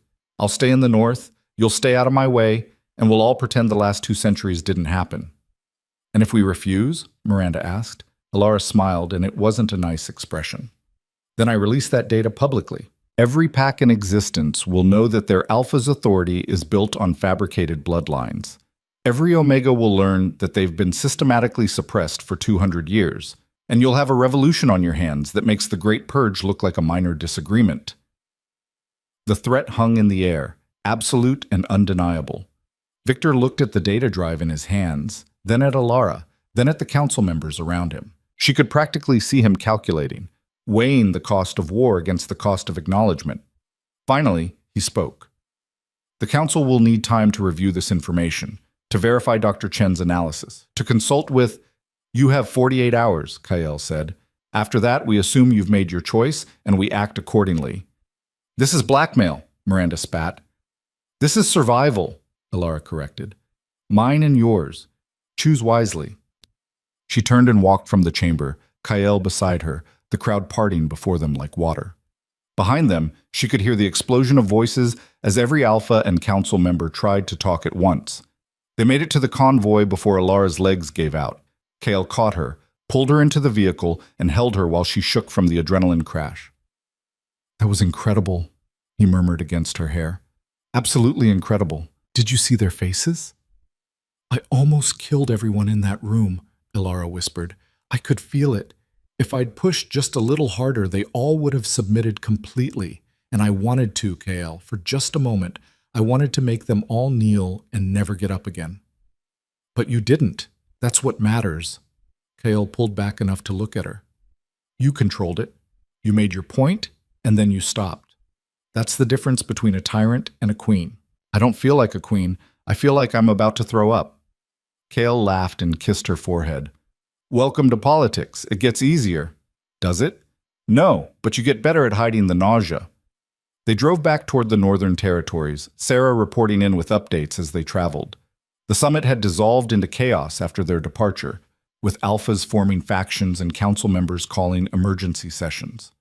Dr. Chen had been bombarded with questions about her research, and Miranda Cross had reportedly left the chamber looking like she'd aged 10 years. "We've got movement on the southern border," Sarah said as they neared the stronghold. 3 pack delegations requesting audience with you. Not hostile, they're calling you, Your Majesty, and asking for treaties. Alara and Kale exchanged looks. "Already?" Alara asked. "Some of the smaller packs have been waiting for someone to challenge the council's authority for decades," Sarah explained. "You just gave them a leader to rally behind." "I don't want to be a leader." "Too late," Kale said, though he was smiling. "You just backed the Territorial Council into a corner in front of 400 witnesses. People are going to follow you whether you want them to or not." "That's terrifying. That's power, and you're going to have to decide what to do with it." They arrived at the stronghold to find it transformed. Warriors lined the walls in full ceremonial armor, banners flying from every tower. And standing in the courtyard was what looked like half the pack, all of them in their finest clothes, all of them waiting. "What is this?" Alara asked. "A coronation," Sarah said quietly. "Unofficial, but real. The pack wants to acknowledge what you are, what you've become." Alara stepped from the vehicle, and the entire courtyard dropped to one knee, not from forced submission, but from genuine respect. "Rise," she said, her voice carrying easily across the space. "Please, I'm still just Alara." "You're our queen," said an elderly warrior near the front. "Whether you claim the title or not, you stood before the council and made them afraid. You showed them that the North doesn't bow to corrupt authority. That's worth acknowledging." Tears stung Alara's eyes. These people, Kale's pack, who'd been suspicious and wary of her just days ago, were offering loyalty. Real, genuine loyalty that had nothing to do with genetic commands or forced submission. "I don't know how to be a queen," she said honestly. "I'm still learning how to control this power. I'm still figuring out who I am." "Then figure it out here," Kale said, taking her hand, "with a pack that will support you, with warriors who will fight for you, with—" He hesitated, then smiled, "with a mate who loves you, fake claim or not." Alara's breath caught. "What?" "You heard me. I love you, Alara Voss. I think I started falling the moment I saw you standing in that blizzard, half frozen and completely defiant. And watching you face down the Territorial Council today just confirmed it." Kael's amber eyes were intense. "So yeah, the claim started as political maneuvering, but it's real now, at least for me." The courtyard was completely silent, everyone watching and waiting. Alara looked at this powerful alpha who'd risked everything for a debt to her father, who'd protected her and trained her and stood beside her against impossible odds. And she realized she'd been lying to herself about her own feelings for quite a while. "I love you too," she said, and kissed him in front of the entire pack. "Arrogant, overprotective, absolutely insane alpha that you are." The courtyard erupted in cheers. Warriors howled their approval, and somewhere someone started drumming, a traditional celebration rhythm that others quickly picked up. When they finally pulled apart, both breathless and grinning, Sarah appeared with something in her hands, a formal message sealed with the Territorial Council's official insignia. "This came by emergency courier while you were otherwise occupied," she said, her tone dry. Kale opened it, scanned the contents, and then started laughing. They accepted. The council officially acknowledges Alara's bloodline and agrees to cease all hostile actions against her or anyone harboring her. They gave up? Alara couldn't believe it. Just like that? Not gave up. Made the smart choice. Kale showed her the message. They're offering a formal treaty. You stay in the North, they stay out of Northern politics, and in exchange they won't release the information about fabricated bloodlines. Everyone saves face. And Miranda? Being removed from the council pending investigation into unauthorized military actions. Kale's smile was sharp. Translation? They're throwing her to the wolves to avoid taking responsibility themselves. It wasn't complete justice. It wasn't even close. But it was survival. It was acknowledgement. It was a future where Alara didn't have to constantly look over her shoulder. "We won," she said, still trying to process it. We actually won. You won, Kyle corrected, by being brave enough to stand in front of everyone who wanted you dead and show them exactly why that was a bad idea. Elara looked around at the celebrating pack, at the stronghold that had become home, at the man who'd saved her life and ended up capturing her heart. 3 days ago, she'd been a forgotten Omega slowly freezing in a cemetery. Now she was a queen with a crown of ice and a pack full of warriors who called her Your Majesty. The transformation should have been impossible. But then again, everything about her life had become impossible the moment Kael Draven had stepped from the blizzard and said 2 words that changed everything. You're mine. And standing here now, with a crown on her head and love in her heart and a future that actually looked survivable, Elara Voss finally believed him. She was his. He was hers. And together, they'd just rewritten 200 years of history. The war wasn't over. There would be challenges ahead, power plays and political maneuvering, and people who'd never accept a Voss Queen's return. But for tonight, they'd won. And that was enough. The celebration lasted 3 hours before reality crashed back in. Elara was dancing with Kyle, actual dancing, not the careful political maneuvering of the past week, but genuine joy when Sarah appeared at the edge of the courtyard, her expression grim enough to cut through the music and laughter. Alpha, Your Majesty, we have a situation. Kael's hand tightened on Elara's waist before he released her. What kind of situation? The kind where Thomas Garrett just showed up at our gates with 200 wolves and a declaration of war. The courtyard went silent. Every warrior's hand moved instinctively toward weapons.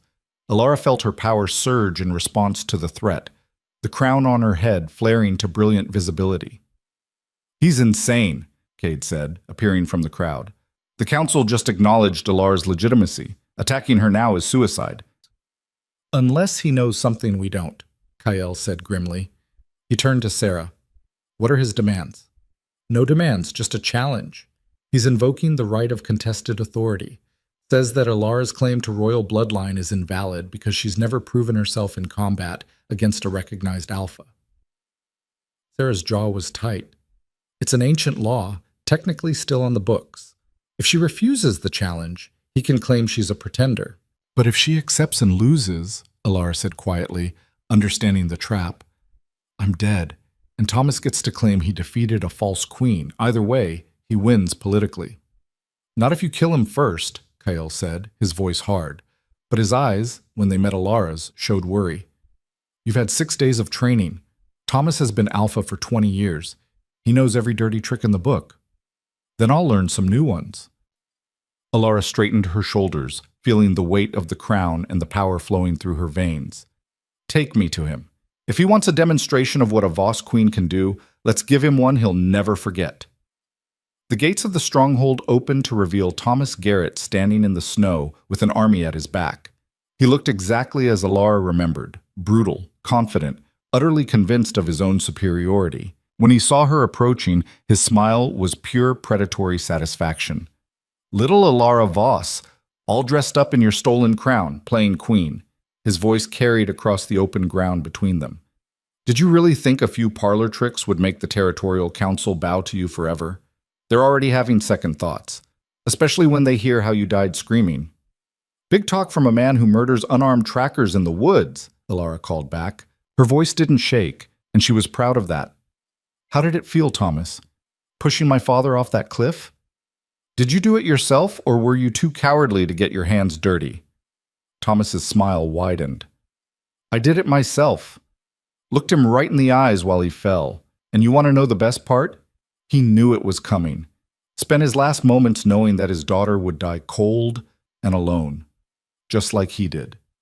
Rage exploded through Elara, hot and blinding. The crown flared with silver light, and the ground beneath her feet cracked as ice erupted from the frozen earth. Every wolf present felt the surge of power, primal and terrifying. Careful, Thomas taunted. Wouldn't want to lose control in front of all these witnesses. Might make people think you're dangerous, unstable. Exactly the kind of genetic anomaly that needs to be put down. He was baiting her, trying to make her lose control so he could claim she was a threat. But knowing the strategy didn't make it less effective. Not when he was admitting to murdering her father, not when he was standing there grinning about it. Kael's hand found hers, and the touch grounded her. The wild surge of power stabilized, focused. He's trying to make you fight angry, Kael murmured.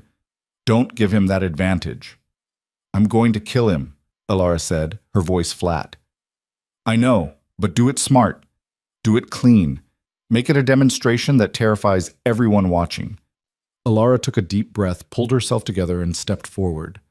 I accept your challenge, Thomas Garrett. Right of contested authority, witnessed by both our packs. To the death. To the death, Thomas agreed, and his eyes gleamed with anticipation. No weapons, no outside interference, just alpha against whatever you are. I'm a queen, Alara said softly, and you're about to learn what that means.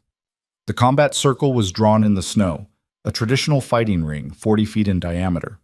Warriors from both packs formed the outer boundary, their presence ensuring no one could interfere. Dr. Chen appeared from somewhere in the crowd, positioning herself where she could observe. This is madness, she said to Kael. She's had less than a week to learn control. Thomas has been killing other alphas for 2 decades. I know, Kael said. His face was carved from stone, but Alara could feel his fear through their connection.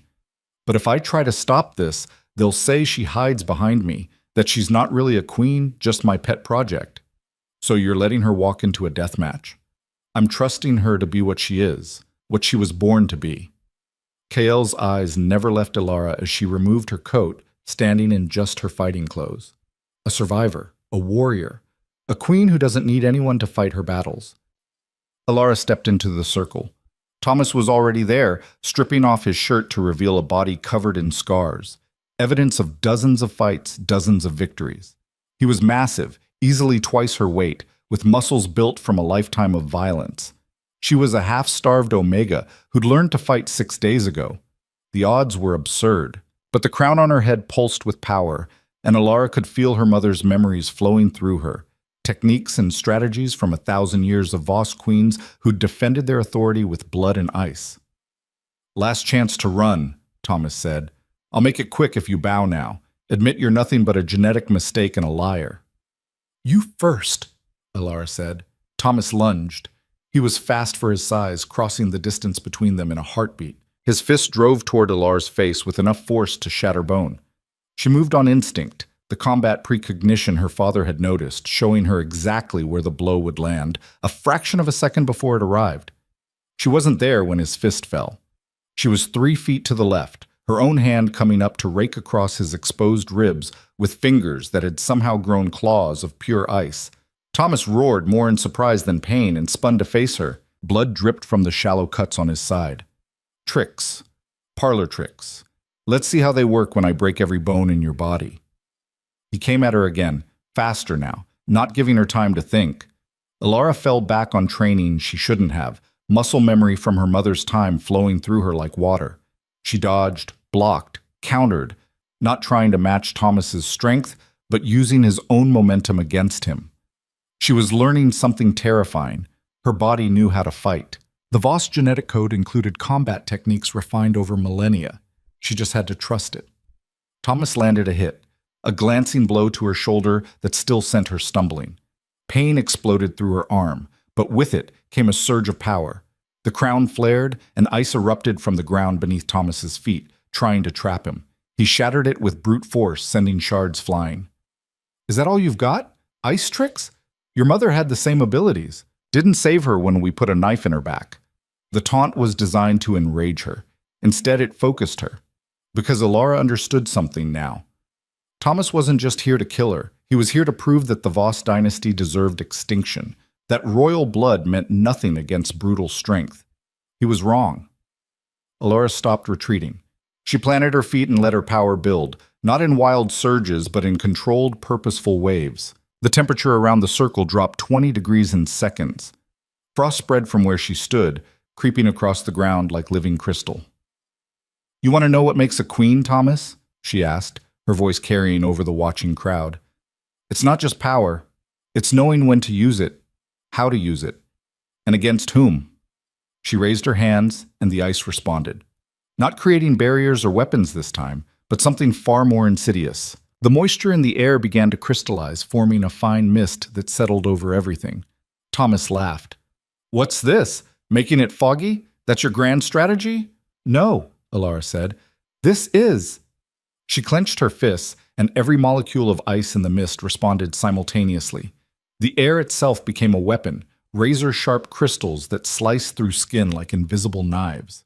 Thomas screamed as thousands of tiny cuts appeared across his exposed skin. Not deep enough to kill, but enough to hurt. Enough to bleed. Enough to make him understand that he was fighting something beyond his experience. He charged through the pain, relying on his size and strength. Got his hands on Alara and slammed her to the ground with bone-jarring force. The impact drove the air from her lungs, and for a moment she saw stars. Thomas's hands closed around her throat. "You're still just a little Omega," he snarled, his face inches from hers. "All the tricks in the world don't change that. You're weak. You've always been weak, and now you're going to die weak." Alara couldn't breathe, couldn't speak. The edges of her vision were going dark, but she could still think, could still feel the power flowing through her veins, could still access the genetic memory of every Voss queen who'd faced death and survived. She placed her hands on Thomas's chest, not to push him away, but to make contact, and then she released every ounce of power she'd been holding back. The effect was instantaneous and devastating. Ice didn't just form on Thomas's skin, it formed inside him, crystallizing the blood in his veins, freezing the moisture in his lungs. He released Alara's throat with a strangled gasp, trying to pull away, but her hands were locked onto him now. "You asked what I am," Alara said, her voice rough from his chokehold, but absolutely steady. "I'm the daughter of Marcus and Elena Voss. I'm the heir to a dynasty you tried to destroy. I'm the queen you created when you murdered my family." The ice spread through Thomas's body like a disease, visible beneath his skin as silver veins of frozen death. He tried to speak, to beg, to do anything but die. But his vocal cords had already frozen solid. "And I'm the last thing you'll ever see," Alara finished. Thomas Garrett shattered. Not metaphorically, literally shattered, his body fragmenting into thousands of pieces of frozen flesh and ice that scattered across the circle like macabre snow. The silence that followed was absolute. Alara stood in the center of the ring, covered in frost and blood, the crown on her head blazing with silver light. Around her, 200 of Thomas's wolves stared in paralyzed horror at what remained of their leader. Then, one by one, they began to kneel. Not from forced submission, not from genetic compulsion, from genuine, terror-driven recognition of superior power. Within minutes, every wolf from Frost Hollow was on their knees, heads bowed, offering surrender to the queen who'd just executed their alpha. Alara turned to find Kael standing at the edge of the circle, his amber eyes wide with something between awe and concern. She walked toward him on shaking legs, and the moment she stepped outside the combat ring, her knees buckled. Kael caught her, pulled her into his arms. "That was the most terrifying thing I've ever seen," he murmured against her hair. "And I've seen a lot of terrifying things." "Did I go too far?" Alara whispered, "turning him into ice sculpture?" "You proved your point, decisively." Kael pulled back to look at her. "Every alpha who witnessed this will think twice before challenging you. And every wolf who sees what you can do will understand that the Voss dynasty isn't just history. It's the future." Dr. Chen appeared beside them, her expression a mixture of scientific fascination and human horror. That shouldn't have been possible. The level of control required to freeze someone from the inside out without affecting yourself, that's beyond anything the old records documented. "Maybe the old records were incomplete?" Alara said. She was shaking now, adrenaline crash hitting hard. "Or maybe I'm something new. Something that happens when you try to destroy a bloodline and fail." "Either way," Sarah said, approaching with Cade and a dozen warriors, "we now have 200 wolves from Frost Hollow who just swore fealty to you. What do you want to do with them?" Alara looked at the kneeling wolves, Thomas's pack, the same people who'd ignored her suffering, who'd laughed when she'd struggled, who'd turned away when she'd needed help. She should hate them, should want revenge against every person who'd made her life hell. But standing there, looking at their terrified faces, she realized something. They'd been following a corrupt alpha because that was all they'd known. Thomas had ruled through fear and violence, and they'd obeyed because the alternative was death. Now they had a choice, a real choice. And how Alara handled this moment would define what kind of queen she would become. "Rise," she said, her voice carrying across the assembled wolves. They rose hesitantly, waiting for judgment. "Your alpha is dead, executed for murder, for corruption, and for challenging a queen's legitimate authority." Alara walked among them, meeting eyes, seeing fear, but also hope. "You followed him because you had no other option. I understand that. I lived under his rule.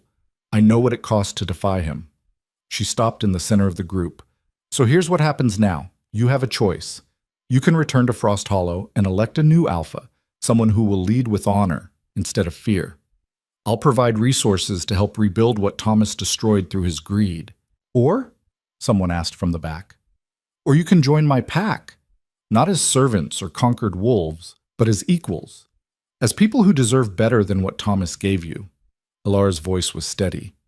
"I'm building something new here, a pack that values all its members, not just the strongest, where Omegas aren't treated as disposable, where justice matters more than power."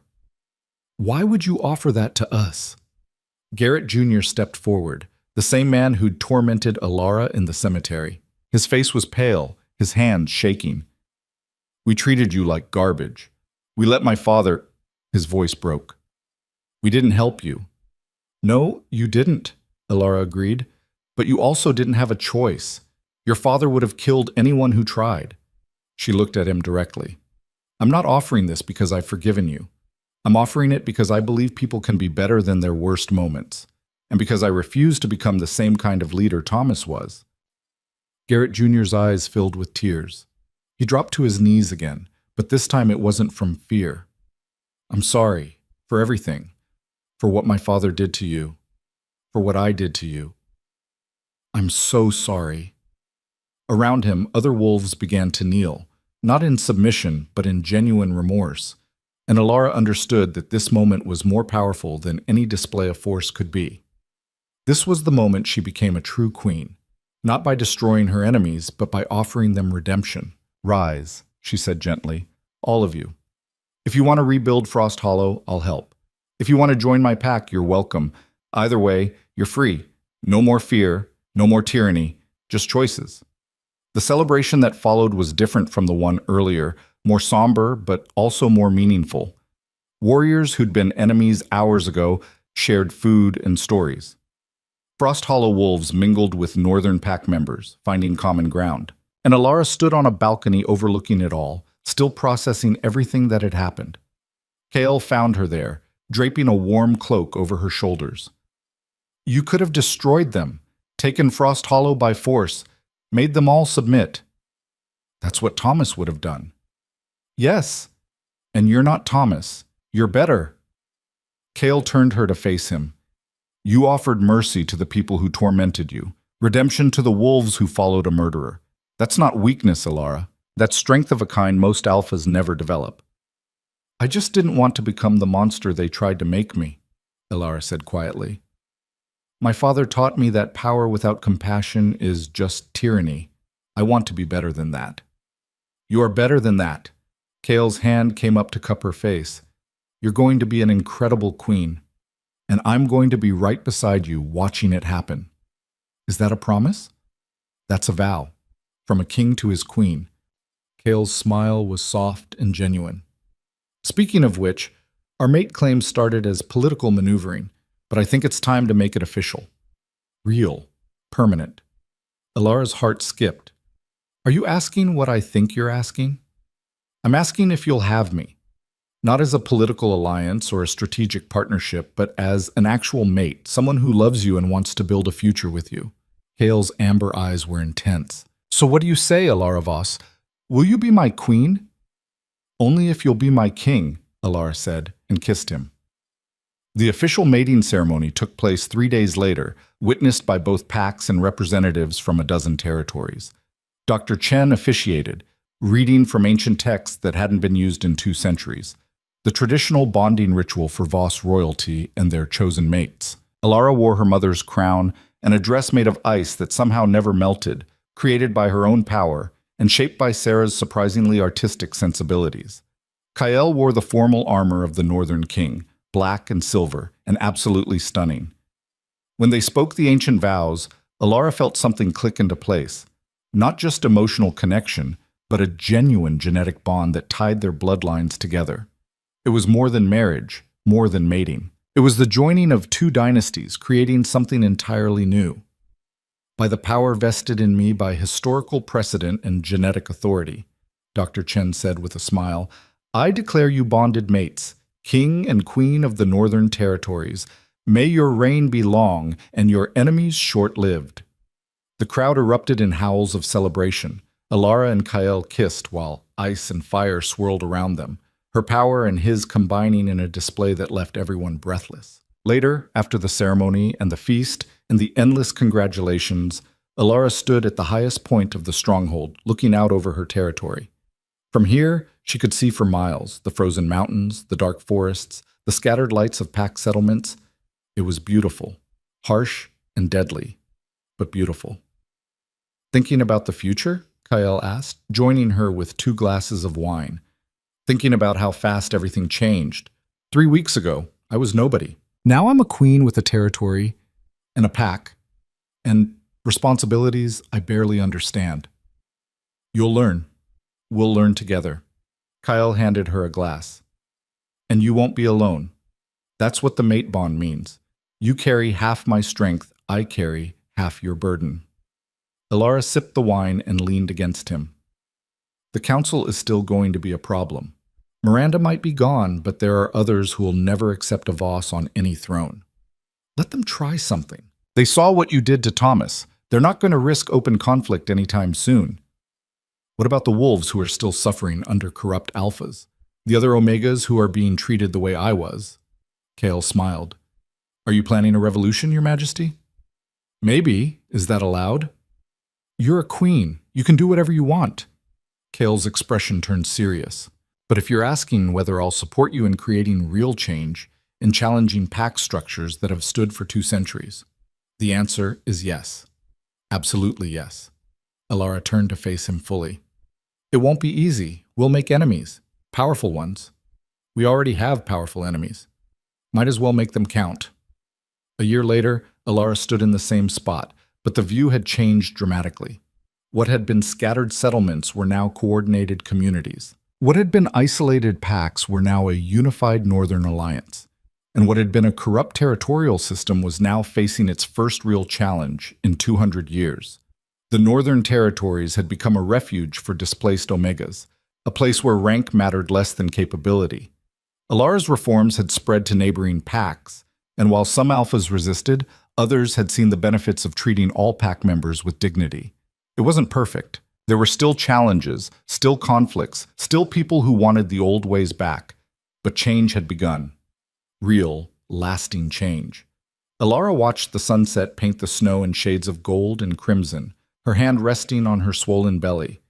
The baby kicked, responding to her mother's power with its own burst of genetic energy. Active tonight? Kael asked, his own hand joining hers. Very. I think we're having a warrior. Or a queen. Why not both? Alara smiled. She'll need to be strong. The world we're building, it's going to need leaders who understand both power and compassion. She'll have the best teachers, Kael kissed Alara's temple. Her mother, who turned trauma into transformation, who became a queen not by claiming power, but by proving worthy of it. And her father, who saved a stranger in a blizzard and ended up changing history. They stood together as darkness fell and stars emerged, watching over a territory that had become more than just their home. It had become proof that the past didn't have to define the future, that the people cast aside and forgotten could rise up and reshape the world. Far to the south, in the chambers of the Territorial Council, old alphas argued about the northern threat. They spoke of sanctions and strategic responses and the danger of allowing change to spread. They didn't understand yet that it was already too late. The forgotten Omega they'd tried to destroy had become a queen who couldn't be ignored, and her revolution, quiet, persistent, unstoppable, was already spreading through every territory, every pack, every wolf who'd ever been told they didn't matter. Thomas Garrett's frozen fragments still lay preserved in a vault beneath the stronghold, a reminder to anyone who might challenge Alar's authority. But she rarely thought about him anymore. The past was dead, shattered like ice in the sun. The future, though, the future was alive with possibility. Alara Voss had been the girl no one protected, the Omega everyone forgot, the daughter whose parents were murdered for being too powerful to control. Now she was the queen who proved them all wrong. And standing beside her king, with their child growing strong inside her, overlooking a territory she'd transformed through courage and compassion and the kind of power that came from refusing to break no matter how hard the world pushed, she had never been more ready for whatever came next. The blizzard that had nearly killed her 3 weeks ago had been the end of one life and the beginning of another. A chrysalis of ice and snow that had transformed a girl into something the world had tried to destroy 2 centuries ago and failed. A Voss queen, a warrior, a survivor, and above all else proof that even the smallest wolf could have the biggest bite if they were brave enough to show their teeth.